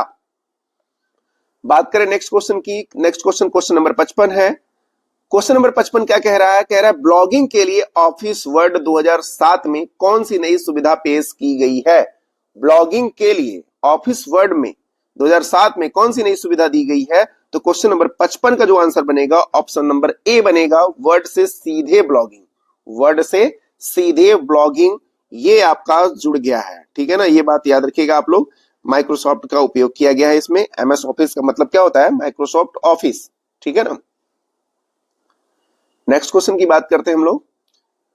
नेक्स्ट क्वेश्चन है, आईपी को सबसे कम कॉमन डिनोमिनेटर प्रोटोकॉल क्यों माना जाता है? ठीक है ना। तो क्वेश्चन नंबर 56 का जो आंसर बनेगा ऑप्शन नंबर बी बनेगा, क्योंकि यहां पे दिया गया है यह उन नेटवर्कों से बहुत कम मांग करता है जिन पर यह चलता है, ठीक है ना। इसलिए आपको ध्यानपूर्वक ऑप्शन नंबर बी इस प्रश्न के लिए उत्तर तलाश करना है। कह रहा है आईपी एड्रेस नहीं होता है, उसी के लिए कह रहा है सबसे कम कॉमन डिनोमिनेटर, ठीक है ना, प्रोटोकॉल क्यों माना गया है? तो ये ऑप्शन नंबर बी आंसर हो जाएगा आपका करेक्ट। नेक्स्ट क्वेश्चन की बात करते हैं। तो क्वेश्चन नंबर 57 कह रहा है, जब मेल सर्वर अन्य मेल सर्वरों को मेल भेजता है तो वह ... बन जाता है। वो क्या बन जाता है? क्वेश्चन नंबर 57 का आंसर क्या बनेगा? तो 57 का जो आंसर बनेगा ऑप्शन नंबर बी बनेगा, क्लाइंट एसएमटीपी। क्या बनेगा? क्लाइंट एसएमटीपी बन जाएगा। हम बात कर लेते हैं इसके संदर्भ में थोड़ा सा। तो जब एक मेल सर्वर होता है दूसरे मेल सर्वर को मेल भेजता है तो भेजने वाला सर्वर जो है एसएमटीपी क्लाइंट के रूप में कार्य करता है। इसी समय प्राप्त करने वाले सर्वर जो होते हैं ना, वो एसएमटीपी सर्वर के रूप में कार्य करने लगता है। इस प्रक्रिया में एसएमटीपी सर्वर मेल प्राप्त करने एवं प्रोसेस करने का कार्य करता है, इसीलिए इसको एक दूसरे में कार्य लिया जाता है। आगे बात करते हैं क्वेश्चन नंबर 58 की। तो क्वेश्चन नंबर 58 जो है, ध्यानपूर्वक देखिए आप लोग। कह रहा है निम्नलिखित में से कौन सा बैंकिंग लेन देन एईपीएस का उपयोग करके किया जा सकता है? ठीक है ना, एईपीएस का उपयोग करके। तो इस प्रश्न का 58 का जो आंसर बनेगा वो क्या बनेगा? ऑप्शन नंबर डी, यानी नगद निकासी, बैलेंस इंक्वायरी, नगद जमा, ये सभी कार्य आप कर सकते हैं एईपीएस का उपयोग करके, ठीक है ना। ये बात आपको ध्यान रखना है।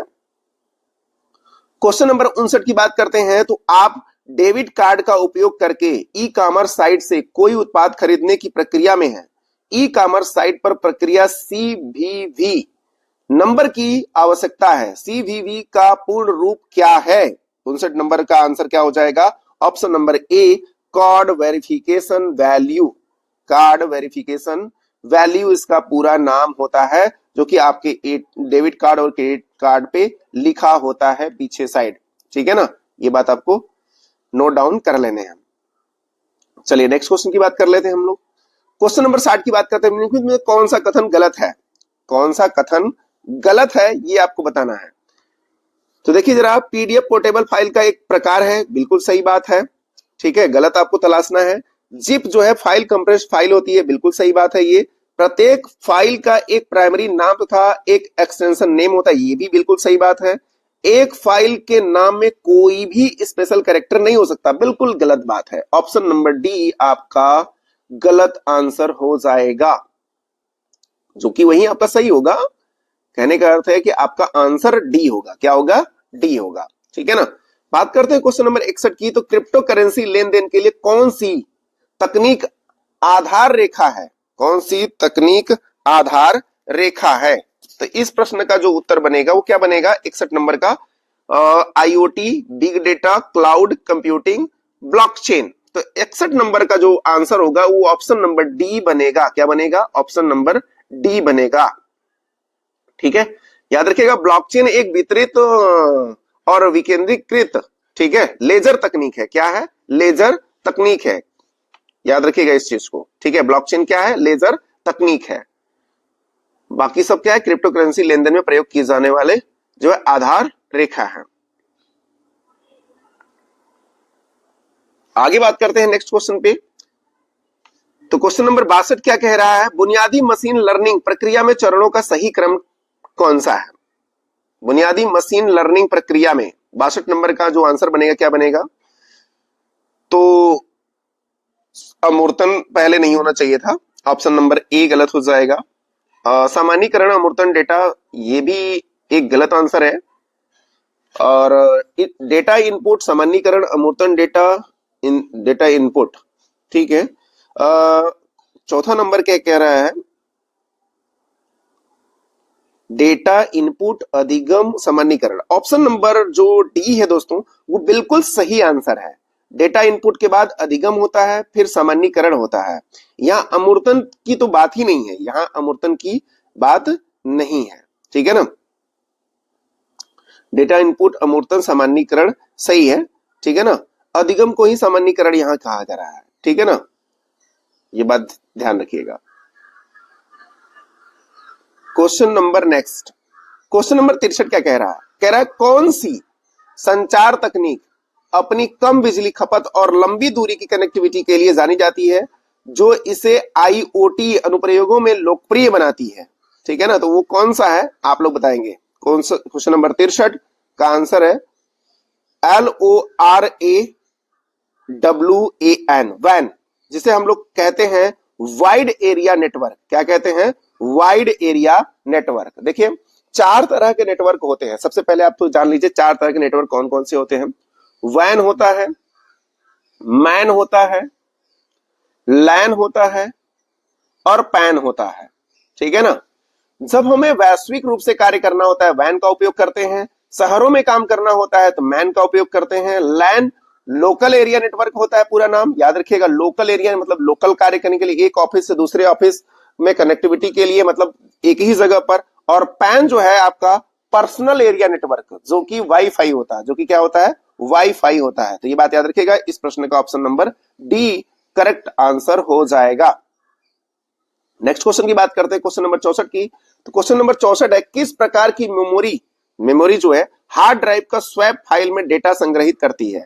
तो क्वेश्चन नंबर 64 का जो आंसर बनेगा वर्चुअल मेमोरी आपका सही आंसर हो जाएगा। क्या हो जाएगा, वर्चुअल मेमोरी, ठीक है। आगे बढ़ते हैं क्वेश्चन नंबर 65 पे। लैन में कंप्यूटर के कनेक्ट करने के लिए सामान्य किस डिवाइस का उपयोग किया जाता है। तो आप सभी जानते हैं लैन को अगर कनेक्ट करना है तो ऑप्शन नंबर बी स्विच का उपयोग करिए। किसका उपयोग करिए, स्विच का उपयोग करिए। 65 का बी, ठीक है ना, ये बात ध्यान रखेंगे आप लोग, स्विच का उपयोग किया जाता है। मॉडेम का उपयोग कब होता है, आप लोग कमेंट करके बताएंगे कि मॉडेम का उपयोग कब होता है। नेक्स्ट क्वेश्चन, दूध के खराब होने का मुख्य जैविक कारण क्या है। दूध के खराब होने का मुख्य जैविक कारण पूछ रहा है, तो ऑप्शन नंबर बी मारिए ना। बैक्टीरिया द्वारा लैक्टोज का लैक्टिक एसिड में बदलना, यही दूध के मुख्य रूप से जैविक कारण होता है, ठीक है। दूध का खराब होना जो जैविक कारण है वो लैक्टिक एसिड में बदल जाना ही जैविक कारण है। आइए बात करते हैं नेक्स्ट क्वेश्चन, क्वेश्चन नंबर 67 की बात कर लेते हैं। तो क्वेश्चन नंबर 67 कहता है विश्व बौद्धिक संपदा संगठन, ठीक है ना, विश्व बौद्धिक संपदा संगठन का हेडक्वार्टर कहाँ है। तो 67 का जो आंसर बनेगा वो जेनेवा बनेगा। कहां बनेगा, जेनेवा बनेगा। ये बात आपको ध्यान रखना है। जेनेवा कहां पड़ता है, आप लोग कमेंट करके बताएंगे जेनेवा किस देश में पड़ता है। नेक्स्ट क्वेश्चन की बात करते हैं, क्वेश्चन नंबर 68 की। निम्नलिखित में से कौन सा राज्य आपदा प्रबंधन प्राधिकरण का प्रमुख होता है। आपदा प्रबंधन राज्य आपदा प्रबंधन का प्राधिकरण का जो प्रमुख होता है वो कौन होता है। तो क्वेश्चन नंबर 68 का जो आंसर बनेगा वो क्या बनेगा, गृह मंत्री बनेंगे, सचिव बनेंगे, मुख्यमंत्री बनेंगे, महानिदेशक भारतीय तटरक्षक बल बनेगा, कौन बनेगा। इसका आंसर है ऑप्शन नंबर सी मुख्यमंत्री। कौन बनेगा, मुख्यमंत्री बनेंगे, ठीक है ना, ये बात याद रखिएगा। आपदा प्रबंधन का हेड जो होता है वो कौन होता है, मुख्यमंत्री। दक्षिण भारत के किस राज्य में भूस्खलन प्रवाह क्षेत्र को जाना जाता है, मतलब दक्षिण भारत में भी भूस्खलन होता है तो वो कहां होता है, यही आपसे पूछ रहा था। क्वेश्चन नंबर 69 का उत्तर जो बनेगा वो तमिलनाडु में भी भूस्खलन देखने को मिलता है। लेकिन भूस्खलन से सर्वाधिक प्रभावित राज्य कौन सा है, आप लोग कमेंट करके बताएंगे, ठीक है ना। चलिए नेक्स्ट क्वेश्चन की बात करते हैं हम लोग, क्वेश्चन नंबर 17। एआई और क्वांटम तकनीक के स्वदेशीकरण में प्रमुख बाधा क्या है, प्रमुख बाधा क्या है, इस प्रश्न का उत्तर क्या होगा, ठीक है।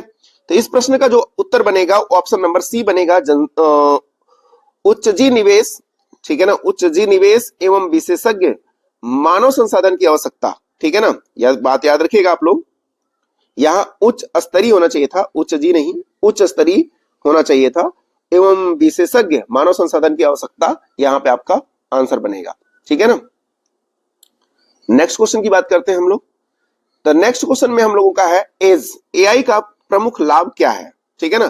तो इसका जो प्रमुख लाभ है वो ऑप्शन नंबर बी आपका करेक्ट आंसर हो जाएगा। Real time processing autonomous system से, real time processing autonomous system से इसका संबंध हो जाएगा। प्रमुख लाभ क्या है, यही लाभ है इसका, real time processing, real time processing. ठीक है। नेक्स्ट क्वेश्चन है क्वेश्चन नंबर 72। कंप्यूटर से देखिए क्वेश्चन दोस्तों इसी तरह के आएंगे जो आपको लगेगा कि हमने ये तो कभी पढ़ा ही सुना ही नहीं है। ठीक है ना, इसी तरह के प्रश्न आएंगे। ठीक है, इसीलिए हर एक क्वेश्चन को ध्यान पूर्वक से सुनते रहिए ताकि जब सुने रहेंगे तो आंसर भी कर सकते हैं। पंचायतों का लोकतंत्र पर पड़ने वाले प्रभावों में शामिल है, पंचायतों का लोकतंत्र पर पड़ने वाला जो प्रभाव है वो क्या शामिल है। ऑप्शन नंबर हम देखते हैं यहाँ पे स्थानीय सशक्तिकरण, सामाजिक समावेशन, लोकतांत्रिक मूल्यों का विकास। बिल्कुल सभी आंसर सही हैं। ऑप्शन नंबर डी आपका करेक्ट आंसर हो जाएगा। नेक्स्ट क्वेश्चन की बात करते हैं क्वेश्चन नंबर 73। भारत का पहला परमाणु बिजली घर कौन बना था।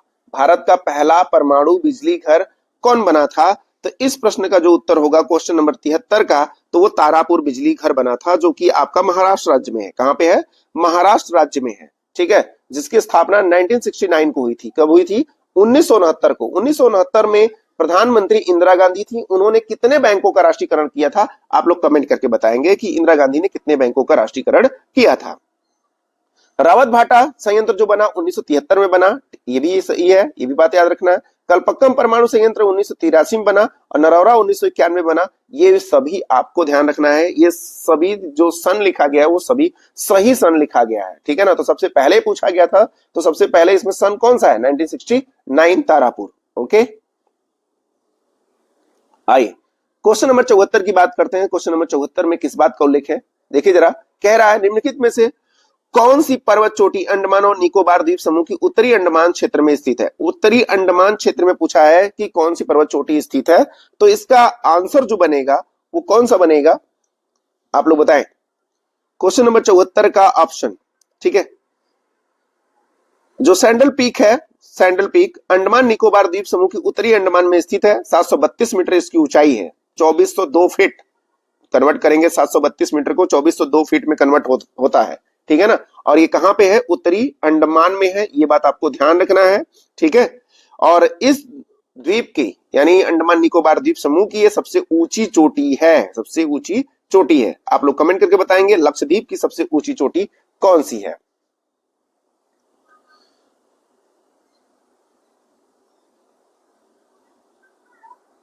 नेक्स्ट क्वेश्चन है क्वेश्चन नंबर 75। निम्नलिखित में से किस नदी का विनाशकारी बाढ़ के कारण बिहार का शोक भी उसे कहा जाता है। तो सभी जानते हैं कोसी नदी को बिहार का शोक कहा जाता है। आप लोग कमेंट करके बताएंगे बंगाल का शोक किसे कहा जाता है, बंगाल का शोक किस नदी को कहा जाता है। Question number 76। निम्नलिखित में से कौन सा एक जेनेटिक यानी अनुवांशिक रोग है जो कि दूषित दूध के सेवन से मनुष्य में फैल सकता है। क्वेश्चन नंबर 76 का जो आंसर बनेगा वो क्या बनेगा, यक्षमा। क्या बनेगा, यक्षमा ऐसा रोग है जो दूषित दूध के सेवन से फैलता है। किससे फैलता है, दूषित दूध से। ठीक है ना, ये बात आपको ध्यान रखना है। क्वेश्चन नंबर 77 की बात करते हैं। 77 ध्यानपूर्वक देखिए। कह रहा है सितंबर 2025 में देश में जहाज निर्माण को बढ़ावा देने के लिए पैकेज को स्वीकृति दी गई, मतलब कितने करोड़ के पैकेज को स्वीकृति दी गई है। तो क्वेश्चन नंबर 77 का जो आंसर बनेगा वो बनेगा आपका option number A 69,725 crore. 69,725 crore मतलब 69,725 करोड़ रुपए आवंटित किए गए हैं जहाज निर्माण को बढ़ावा देने के लिए। किसके लिए, जहाज निर्माण को बढ़ावा देने के लिए इतने करोड़ का पैकेज दिया गया है। ठीक है ना, ये बात आपको ध्यान रखनी है। एक इंपॉर्टेंट क्वेश्चन है, 25 का करंट अफेयर है। सितंबर 2025 में किस प्रसिद्ध भारतीय लेखिका को बुकर पुरस्कार 2025 के शॉर्टलिस्ट किया गया था। तो इस प्रश्न का उत्तर जो बनेगा क्वेश्चन नंबर 78 का option number B Kiran Desai. क्या बनेगा, किरण देसाई बनेगा। क्या बनेगा, किरण देसाई। ठीक है ना, बुकर पुरस्कार के लिए इनको शॉर्टलिस्टिंग किया गया है। ओके, इनकी जो उपन्यास है द लोनलीनेस, इनकी उपन्यास का नाम है loneliness of Sonia and Sunny. Sonia and Sunny, तो आप इसे ऐसे ही याद रखिए ना, किरण देसाई जो है सोनिया एंड सनी, इनकी उपन्यास है। क्या है? इनकी उपन्यास है, क्योंकि लोनलीनेस आपको लगेगा कि दूसरे देश का कोई व्यक्ति है, ठीक है, तो लोनलीनेस आपको ध्यान नहीं रखेगा, सोनिया एंड सनी याद रखेंगे, आपको याद रहेगा। बुकर पुरस्कार के लिए इनको शॉर्ट लिस्ट किया गया है। क्वेश्चन नंबर 79 की बात करते हैं। जून 2025 में अपने समृद्ध पकवानों के लिए मशहूर उत्तर प्रदेश के किस शहर को आधिकारिक तौर पर यूनेस्को के क्रिएटिव सिटीज नेटवर्क, ठीक है ना, यूसीसीएन में गैस्ट्रोनॉमी के शहर के रूप में शामिल किया गया है और नामांकित किया गया है? तो वो कौन सा शहर है उत्तर प्रदेश का? 79 का आंसर जो बनेगा option number A correct answer है, लखनऊ। अपने पकवानों के लिए प्रसिद्ध है पूरी दुनिया में। कौन? लखनऊ, ठीक है ना। यूनेस्को की विश्व धरोहर में इसे शामिल किया गया है, यानी क्रिएटिविटी सिटी के रूप में भी इसे शामिल किया गया है। किसको? लखनऊ को। ओके, गैस्ट्रोनॉमी शहर का दर्जा प्राप्त है। किसे? लखनऊ को, गैस्ट्रोनॉमी। ओके, नेक्स्ट क्वेश्चन की बात करते हैं। क्वेश्चन नंबर 80 ध्यानपूर्वक देखेंगे। क्वेश्चन नंबर 80 कह रहा है जून 2025 में उत्तर प्रदेश के किस जिले में, जून 2025 में उत्तर प्रदेश के किस जिले में ISRO in space trust tech India company के संयुक्त प्रयास से रॉकेट सैटेलाइट का सफल लॉन्चिंग किया गया है? तो इस प्रश्न का जो उत्तर बनेगा 80 नंबर का कुशीनगर। कुशीनगर इस प्रश्न का सही उत्तर बनेगा। ध्यानपूर्वक सुनिएगा, यहां बात हो रही है स्पेस और ट्रस्ट टेक इंडिया कंपनी की जो संयुक्त प्रयास से रॉकेट व सैटेलाइट का सफल लॉन्चिंग जो किया गया है वो कुशीनगर से। कहां से किया गया? कुशीनगर से किया गया। ये बात आपको ध्यान से समझ लेनी है, ठीक है। नेक्स्ट क्वेश्चन की बात करते हैं, क्वेश्चन नंबर 81 की। तो क्वेश्चन नंबर 81 किस बात का उल्लेख करता है, यहां देखेंगे आप लोग। कह रहा है क्वेश्चन नंबर 81 जून 2025 में डॉक्टर पंकज सिंह को national dendrimer and nano technology centre America का निदेशक नियुक्त किया गया है। वे उत्तर प्रदेश के किस जिले से संबंधित हैं? देखिए, नैनो टेक्नोलॉजी सेंटर अमेरिका जो है उसका निदेशक बनाया गया है इनको, पंकज सिंह को। वो किस जिले से बिलोंग करते हैं? उत्तर प्रदेश के। तो ऑप्शन नंबर बी मिर्जापुर से बिलोंग करते हैं। कहां से बिलोंग करते हैं? ये मिर्जापुर से बिलोंग करते हैं। ये बात आपको ध्यान रखना है। चुनार तहसील के नारायणपुर विकास खंड के बगही गांव से आते हैं। किस गांव से आते हैं? बगही गांव से ये आते हैं, जो कि अमेरिका में क्या बने हैं? नैनो टेक्नोलॉजी सेंटर के हेड बने हैं, यानी निदेशक बने हैं। भाई कहां के हैं? यही बगही गांव के हैं। बगही गांव कहां पड़ता है? नारायणपुर विकास खंड में पड़ता है, ठीक है ना, याद रखिएगा। नेक्स्ट क्वेश्चन की बात करते हैं, क्वेश्चन नंबर 82 मानव पूंजी में बढ़ता हुआ विनियोग अग्रसारित करता है किसको? ऑप्शन नंबर क्या हो जाएगा आंसर इसका? तो संसाधनों का समुचित प्रयोग, उत्पादक में वृद्धि, कुशलता में विकास। यहां पे सभी पॉजिटिव, सभी सही आंसर हैं, ठीक है ना, याद रखेंगे इसको, एक इंपॉर्टेंट क्वेश्चन है ये। नेक्स्ट क्वेश्चन की बात करते हैं हम लोग। तो नेक्स्ट क्वेश्चन है हम लोगों का, भारतीय संविधान का निम्नलिखित में से कौन सा अनुच्छेद वार्षिक वित्तीय विवरण से संबंधित है? वार्षिक वित्तीय विवरण से संबंधित है। क्वेश्चन नंबर 83 का जो आंसर बनेगा option number C article 112। Article 112। Article 72 में राष्ट्रपति को क्षमादान की शक्ति प्राप्त है। आप लोग कमेंट करके बताएंगे राज्यपाल को क्षमा करने की शक्ति किसमें प्राप्त है, ठीक है ना, किस आर्टिकल में प्राप्त है? नेक्स्ट क्वेश्चन है हम लोगों का क्वेश्चन नंबर 84 निम्नलिखित में से कौन भारत का मौद्रिक प्राधिकरण है? मौद्रिक प्राधिकरण भारत का कौन सा है? क्वेश्चन नंबर 84 का जो उत्तर बनेगा ऑप्शन नंबर बी भारतीय रिजर्व बैंक। कौन बनेगा? भारतीय रिजर्व बैंक बन जाएगा। नेक्स्ट क्वेश्चन की बात करते हैं हम लोग, क्वेश्चन नंबर 85। क्वेश्चन नंबर 85 को ध्यानपूर्वक देखिए सभी लोग। ये क्या कह रहा है? कह रहा है निम्नलिखित में से कौन भारत के सभी एटीएम को जोड़ता है? सभी एटीएम को जोड़ता है। तो क्वेश्चन नंबर 85 का जो उत्तर बनेगा क्या बनेगा? Option number C. Option number C में क्या है? भारतीय राष्ट्रीय भुगतान निगम। भारतीय राष्ट्रीय भुगतान निगम एटीएम को जोड़ता है। ये बात आपको ध्यान रखनी है, ये क्वेश्चन इंपॉर्टेंट क्वेश्चन है। नेक्स्ट क्वेश्चन की बात करते हैं। जमशेदपुर में टाटा अभियंत्रण एवं लोकोमोटिव कंपनी जो है टेल्को जो है की स्थापना किस वर्ष हुई थी? तो 86 नंबर क्वेश्चन का आंसर जो बनेगा वो 1945 में बनेगा। कब बना है? 1945 में, 1945, ठीक। क्वेश्चन नंबर 87 को देखते हैं हम लोग। क्वेश्चन नंबर 87 में क्या है? क्वेश्चन नंबर 87 की अगर बात करते हैं हम लोग, सतत विकास लक्ष्यों को औपचारिक रूप से कब अपनाया गया? सतत विकास लक्ष्यों को औपचारिक रूप से कब अपनाया गया? तो इस प्रश्न का जो आंसर बनेगा 87 का बी ऑप्शन बनेगा 2015 में। कब बना? 2015 में सतत विकास लक्ष्य बना है, ठीक है ना। याद रखिएगा 2030 तक गरीबी को खत्म करना, इसमें 17 विकास जुड़े हैं। कितने विकास जुड़े हैं? 17 विकास, ठीक है ना, जिसके तहत 17 विकास को 2030 तक कंप्लीट करना है। जिनमें से अगर बात करें प्रमुख की, तो बात इसमें जो हो जाएगा गरीबी को खत्म करना, ग्रहों की रक्षा करना, सभी के लिए शांति व समृद्धि, पर्यावरण की रक्षा करना, ये सभी बातें इसके अंतर्गत समाहित है। ये बात आपको नोट डाउन कर लेनी है। नेक्स्ट क्वेश्चन की बात करते हैं। भारतीय संविधान के अनुच्छेद 23 व 24 के माध्यम से नागरिकों को किस बात की गारंटी दी गई है? तो शोषण के खिलाफ गारंटी दी गई है उनको। किस बात की गारंटी दी गई है? शोषण के खिलाफ गारंटी दी गई है कि आर्टिकल 23 के तहत आप लोग बताएं कमेंट करके कि किस बात का उल्लेख किया गया है। तो चलिए मैं बता ही देता हूं। मानव तस्करी और जबरन श्रम को रोकना, इसका कार्य होगा आर्टिकल 23 का, जबकि 24 का काम होगा कि जो खाने हैं, कारखाने हैं, उनमें 14 साल से कम आयु के बच्चों को कार्य पर नहीं रखना है, ठीक है ना। यानी किसी भी जोखिम भरे कार्य पे किसी बच्चे को लगाना नहीं है जिसकी आयु 14 वर्ष से क्या हो? कम हो।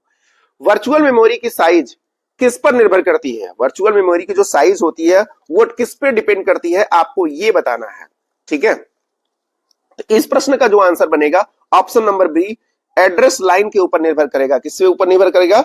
एड्रेस लाइन पर निर्भर करेगा, क्योंकि जो एड्रेस लाइन होता है, मेमोरी की साइज मुख्य रूप से ऑपरेटिंग सिस्टम तथा प्रोसेसर की एड्रेस लाइन पर ही निर्भर करती है। इस बात को हमेशा के लिए दिमाग में सेव कर लीजिएगा, एड्रेस लाइन के ऊपर निर्भर करता है।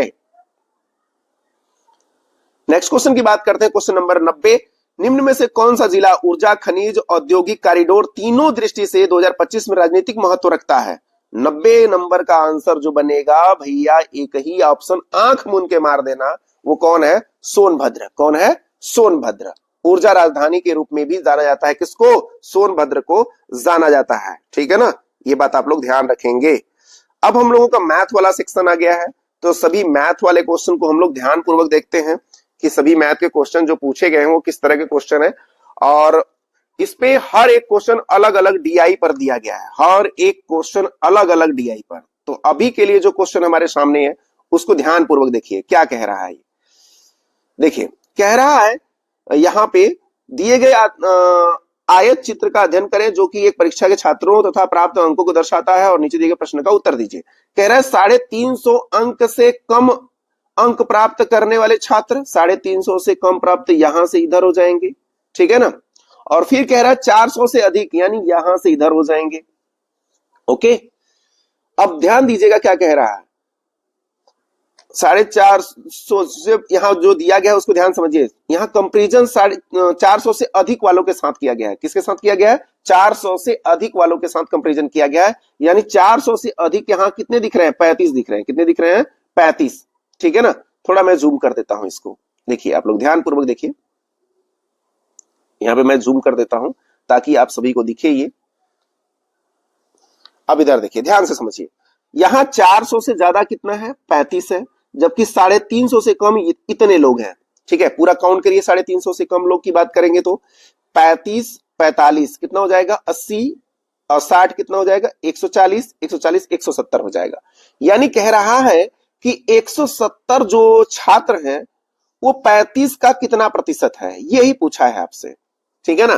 तो आप इसे हल कर दीजिए। आप 5 सते 35 और 5 से 20 टाइम्स में, ठीक है ना।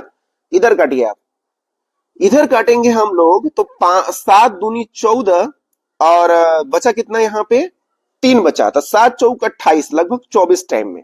तो 24 दूनी 48। एक बात और कहा है, यहां अधिक पूछा था क्या सवाल में? शायद अधिक पूछा है सवाल में, ठीक है ना। अभी निकाल लेते हैं। 24 दूना 48, 480% के आसपास। कितना परसेंट? 480% के आसपास। अब देखिए 480% से ये ज्यादा ही आएगा, क्योंकि यहाँ 28 लिया है मैंने, तो 480 से ज्यादा इसमें ऑप्शन कौन सा है?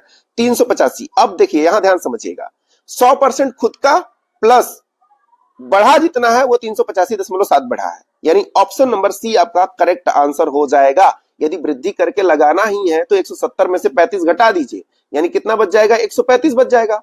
और 135 35 से कितना ज्यादा है यही तो पूछा है। अब इसको हल करेंगे तो सीधा सीधा यही उत्तर आ जाएगा 385.7।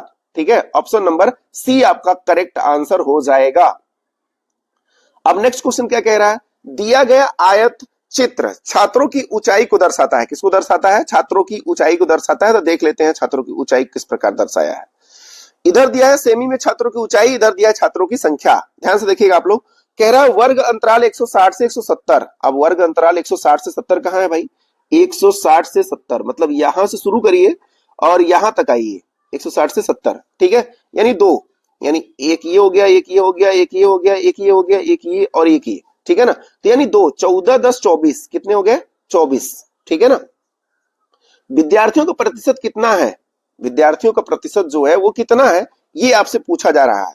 तो क्वेश्चन नंबर जो है आपका 92 नंबर जो है तो 24 है। तो कह रहा है कि आपको सन दिया है क्या इसमें? रुकिए एक सेकेंड, नहीं सन नहीं दिया है। ठीक है ना, इसमें सन की तो बात ही नहीं है। तो अब सवाल को मैं हल कर देता हूं आपके सामने। देखिए कह रहा है वो 24 मतलब यहां से लेके यहां तक, यानी ये जो है टोटल का कुल का कितना प्रतिशत है ये कह रहा है। कुल का कितना प्रतिशत है तो कुल निकालिए आप। 15 13 जोड़िए, 15 13 10 14। ठीक है, पूरा जोड़िए कितना हो जाएगा? 12 6 पूरा जोड़ दीजिए। पूरा जोड़ने से जो मिलेगा हमको वो क्या मिलेगा? जोड़ देता हूं मैं। 15 13 28 28 10 कितना हो जाएगा? 38 38 और 14 कितना हो जाएगा? 52 52 12 कितना हो जाएगा? 64 64 70। ये 70 से पूछ रहा है कितना हो जाएगा। बस गुणा कर दीजिए 100 का, गुणा कर दीजिए किसका? 100 का। ठीक है, तो 1 0 से 100 में 1 0 कट जाएगा। ठीक है, बचा यहां कितना? 240/7 बचा। कितना बचा? 240/7 बचा। तो 7 त्रिक 21। ठीक है, 7 त्रिक 21 बचा कितना यहां? 3। ठीक है, फिर 7 चौक 28 यानी 34% समथिंग बनेगा। क्या बनेगा? 34% समथिंग। ऑप्शन नंबर बी आपका 92 नंबर का करेक्ट आंसर हो जाएगा। ठीक है, क्वेश्चन नंबर 93 को ध्यानपूर्वक देखिए आप लोग। क्या कह रहा है? भाग लेने वाले कॉलेज के खिलाड़ियों की संख्या को दर्शाया गया है। फुटबॉल और क्रिकेट में भाग लेने वाले खिलाड़ियों की बात की गई है यहाँ पे। तो ध्यानपूर्वक आप लोग देखेंगे यहाँ पे क्वेश्चन को। क्वेश्चन कह रहा है 2019 और 20 में क्रिकेट और फुटबॉल खेलने वाले खिलाड़ियों की कुल संख्या कितनी है? 19 और 20 में फुटबॉल और क्रिकेट मतलब दोनों को जोड़ना है आपको, 19 और 20। तो 19 और 20 में जोड़िए आप कितने हैं। तो देखिए आप यहां देखिए 19 में कितने कितने हैं? क्रिकेट और फुटबॉल दोनों की बात किया है। तो 19 में 90 और 32 है। 90 और कितने हैं? 32 है। 90 32 जोड़िए, कितना हो जाएगा भाई? 90 32 और 20 का जो है 29 34 सब जोड़ दीजिए आप। कितना बनेगा?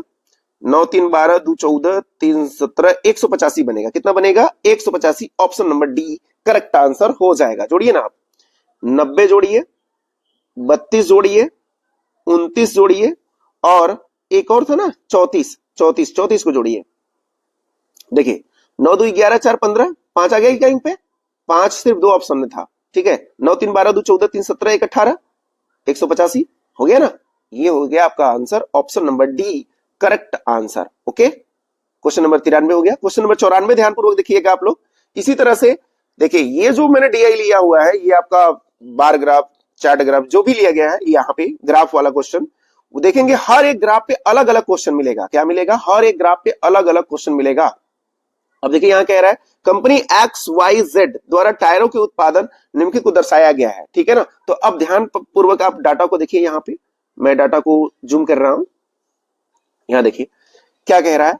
कह रहा है 2012-13 में कंपनी जेड का उत्पादन, 12-13 में कंपनी जेड का उत्पादन की बात कर रहा है। 12-13 कंपनी जेड के लिए जाइए आप। कंपनी जेड का कितना हो जाएगा 12-13 में? 12 और 13 यहाँ पे और यहाँ पे देखिए कंपनी जेड यानी आखिरी वाला 60 और 60 कितना हो जाएगा मिला के? 120 हो जाएगा। ठीक है ना, ध्यानपूर्वक देखिएगा आप लोग। फिर कह रहा है 2010 और 11 में एक्स 10 और 11 10 देखिए यहां और यहां देखिए 10 11 एक्स यानी पहला वाला 50 40 90 50 40 90 कह रहा है एक्स के उत्पादन का कितना परसेंट है, यानी 120 जो है ना वो 90 का कितना प्रतिशत है। आपसे यही तो पूछ रहा है 120 जो है 90 का कितना प्रतिशत है। तो आप 30 से काटिए ना, 30 3 90 30 चौके 120। ठीक है ना, ये हो गया। यानी 400/3, 400/3 करेंगे तो 133.33 आता रहेगा। ठीक है ना, ये आपके प्रश्न का उत्तर हो जाएगा, option number A correct answer. ठीक है, अगर आप ध्यान पूर्वक देखते हैं तो हर एक क्वेश्चन आप जरूर से लगा पाएंगे। ये आप लोग बस समझिए कैसे हो रहा है, समझिए बस कैसे हो रहा है। ठीक है, क्वेश्चन नंबर 95 की बात करते हैं। तो क्वेश्चन नंबर 95 में आप देखेंगे कि मैं यहां पहले जूम कर देता हूं। नीचे दिए गए दंड आलेख या आरेख में कुछ वर्षों में एक कंपनी का टन में उर्वरक उत्पादन को दर्शाया गया है। दंड आरेख का अध्ययन कीजिए और उसके आधार पर प्रश्न का उत्तर दीजिए। ऐसा कह रहा है कुछ वर्षों में एक कंपनी द्वारा उर्वरकों का उत्पादन टन में यहाँ पे दिया गया है, वर्ष दिया गया है, नीचे ऊपर टन में उनका लिखा गया है। ठीक है ना, अब ध्यान पूर्वक समझिएगा क्या कह रहा है प्रश्न। प्रश्न कह रहा है 2006 की तुलना में 2009 में उर्वरकों के उत्पादन में प्रतिशत वृद्धि निकटतम पूर्णांक तक सन्निकटतम, आप मतलब आपको लगभग बताना है। क्या बताना है? लगभग। 6 की तुलना में 9 में उर्वरक के उत्पादन, 6 की तुलना में 9 में उत्पादन की बात कर रहा है। ठीक है ना, तो इस प्रश्न का उत्तर क्या बनेगा? देखिए आप जरा 6 और 9 को पहले ढूंढिए, 6 और 9 को देखिए। यहां पे 6 है 45 और 9 में कितना है? 100। कितना है? 100। 45 और 100, ध्यान दीजिएगा। तो अब पूछा है वृद्धि की बात किया है। क्या बात किया है? वृद्धि। तो यहां से वृद्धि 55 की हुई, 45 से 55 जोड़ेंगे तब ना 100 होगा। 55 की वृद्धि हुई। अब कंपैरिजन जो किया गया है 2006 से, जिससे कंपैरिजन किया है वही बटे में लिखा जाएगा, ये बात ध्यान रखिएगा। गुणे कर दीजिए 100। अब काटिए आप, 5 से 9 टाइम्स में, 5 से 11 टाइम में। ठीक है ना, ध्यान दीजिएगा आप लोग। ठीक है, अब 1100 हो गया। अब 1100/9 लिखना है। 1100 बटे क्या लिखना है? 9 लिखना है। तो 1100/9, 9 एकम 9। ठीक है, बचा कितना? फिर से 2 बच जाएगा आपका, 9 दूना 18, फिर से 2 बच जाएगा, 9 दूना 18, यानी 122%। ऑप्शन नंबर ए आपका करेक्ट आंसर हो जाएगा। क्या हो जाएगा? 122%। सबसे पहले आपको यह समझना होता है कि किसके साथ किसका कंपैरिजन किया गया। जैसे देखिए 2009 का जो कंपैरिजन किया गया 6 से, तो यानी 6 वाली वैल्यू नीचे होगी और 9 में जितना ज्यादा है वो ऊपर रहेगी, क्योंकि वृद्धि की बात किया गया। किसकी बात किया है? वृद्धि की बात किया है उसने। ध्यान पूर्वक समझिए, हर एक क्वेश्चन को अच्छे समझा दूंगा। ठीक है ना, कह रहा दिए गए बार ग्राफ का अध्ययन कीजिए और नीचे दिए गए प्रश्न का उत्तर दीजिए। दिए गए बार ग्राफ में एक बिल्डर द्वारा 2020 में 5 अलग अलग शहरों में बेचे गए फ्लैटों की संख्या को दर्शाया गया है। 5 अलग अलग शहर में फ्लैट बेचा है इसने। ठीक है ना, अब देखिए जरा ध्यान पूर्वक आप लोग, यहां पे क्या कह रहा है। जयपुर में 30,000 बेचा, दिल्ली में 55,000 बेचा, कोलकाता में 18,000, बेंगलुरु में 36,000 और मुंबई में 22,000 इसने फ्लैट बेचे हैं। तो हमें किससे रिलेटेड है वो देखिए जरा। दिल्ली की बात है और मुंबई की बात है। दिल्ली को जाइए, 55,000 दिल्ली में है और मुंबई में जाइए 22,000 है। मुंबई में कितने हैं? 22,000 है। अब क्या कह रहा है? मुंबई में बेचे गए फ्लैटों की संख्या से कितना प्रतिशत अधिक है? कौन? दिल्ली वाला। तो 22,000 इससे घटाइए, कितना बचेगा? 33,000 बचेगा। 33,000 बचा, 33,000 बचा ना, यहां साफ साफ लिखता हूं मैं, घटा लेने पे दोनों के बीच 33,000 बचा। कंपैरिजन मुंबई से है, मुंबई की कितनी है? 22,000 है। 22,000 गुणे 100 कर दीजिएगा। क्या कर दीजिए? गुणे 100। 000 से 000 कैंसिल हो जाएगा। 11 3 33, 11 दूना 22 हो जाएगा। ठीक है, और दूसरे काटिएगा 50 टाइम में, 50 3 150, यानी इस प्रश्न का जो ऑप्शन बनेगा ऑप्शन नंबर सी आपका करेक्ट आंसर हो जाएगा। ओके, उम्मीद करता हूं ये बात आपको समझ में आ गई होगी। नेक्स्ट क्वेश्चन की बात करते हैं। तो नेक्स्ट क्वेश्चन यहां ध्यान पूर्वक देखिए आप लोग। कह रहा है दिए गए आंकड़े मोटरसाइकिल और कुल गाड़ियों के 2017 के शुरुआती 6 महीनों में शहर एक्स में हुए पंजीकरणों की संख्या बताया गया है। सूचना चार्ट में पहली जो है वो मोटरसाइकिल को दर्शाया गया है, दूसरा जो है कुल गाड़ियों को दर्शाया गया है। मतलब मोटरसाइकिल का रजिस्ट्रेशन, फिर बाद में सभी गाड़ियों का रजिस्ट्रेशन की बात यहाँ पे की जा रही है। ठीक है ना, अब ध्यान पूर्वक सूचना को देखते हैं हम लोग। क्या कह रहा है सूचना? दिए गए आंकड़ों के आधार पर जनवरी से अप्रैल का कंपैरिजन कराना है। किससे कराना है? जनवरी से अप्रैल। अब ध्यान दीजिएगा आप लोग, जनवरी से अप्रैल, यह मैं थोड़ा छोटा कर लेता हूं आप लोगों को। देखिए अप्रैल में जो है ना सभी गाड़ियों का जो रजिस्ट्रेशन हुआ है वो 35 हुआ है। कितना हुआ है? 35। ठीक है ना, अप्रैल में सभी गाड़ियों का। ओके, और जनवरी में जो हुआ है, जनवरी में जो गाड़ियों का रजिस्ट्रेशन हुआ है वो देखिए जरा आप लोग, यहां पे शुरुआत में 27 और 21 है। 27 और 21 है, ध्यान से देखिए आप लोग, 27 और क्या है? 21 है। ठीक है ना, तो अब जरा इसे हल करते हैं।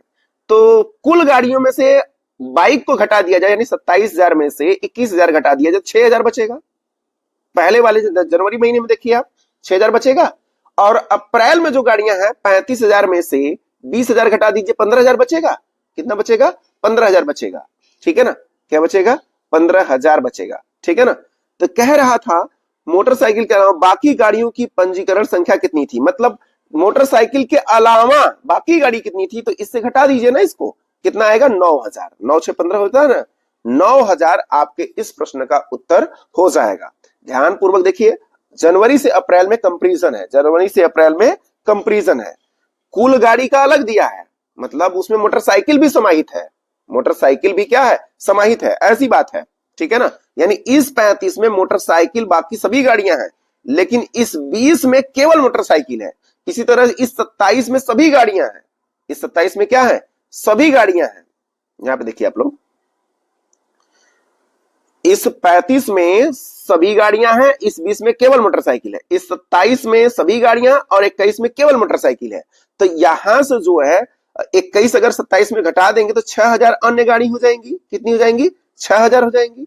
जबकि यहां पे देखेंगे हम तो 35,000 में से 20,000 घटा दें 15,000 हो जाएंगी। कितनी हो जाएंगी? 15,000 हो जाएंगी। तो बढ़ी हुई जो रेल गाड़ियां हैं, बढ़ी हुई गाड़ियां, तो 15,000 जो है बाद में हुई है अन्य गाड़ियों की, 6,000 पहले रहल है। तो बढ़ल कितना, ई ध्यान देवे के बाद, तो 9,000। कितना बढ़ा? 9,000। ये बात आपको ध्यान रखना है। कितना बढ़ा? 9,000, जो कि ऑप्शन नंबर सी आपका करेक्ट आंसर हो जाएगा। अब देखिए क्वेश्चन नंबर 98 देखते हैं हम लोग। क्वेश्चन नंबर 98 थोड़ा ध्यान से देखिए आप लोग, यहाँ पे उसी जैसा प्रश्न है ये भी।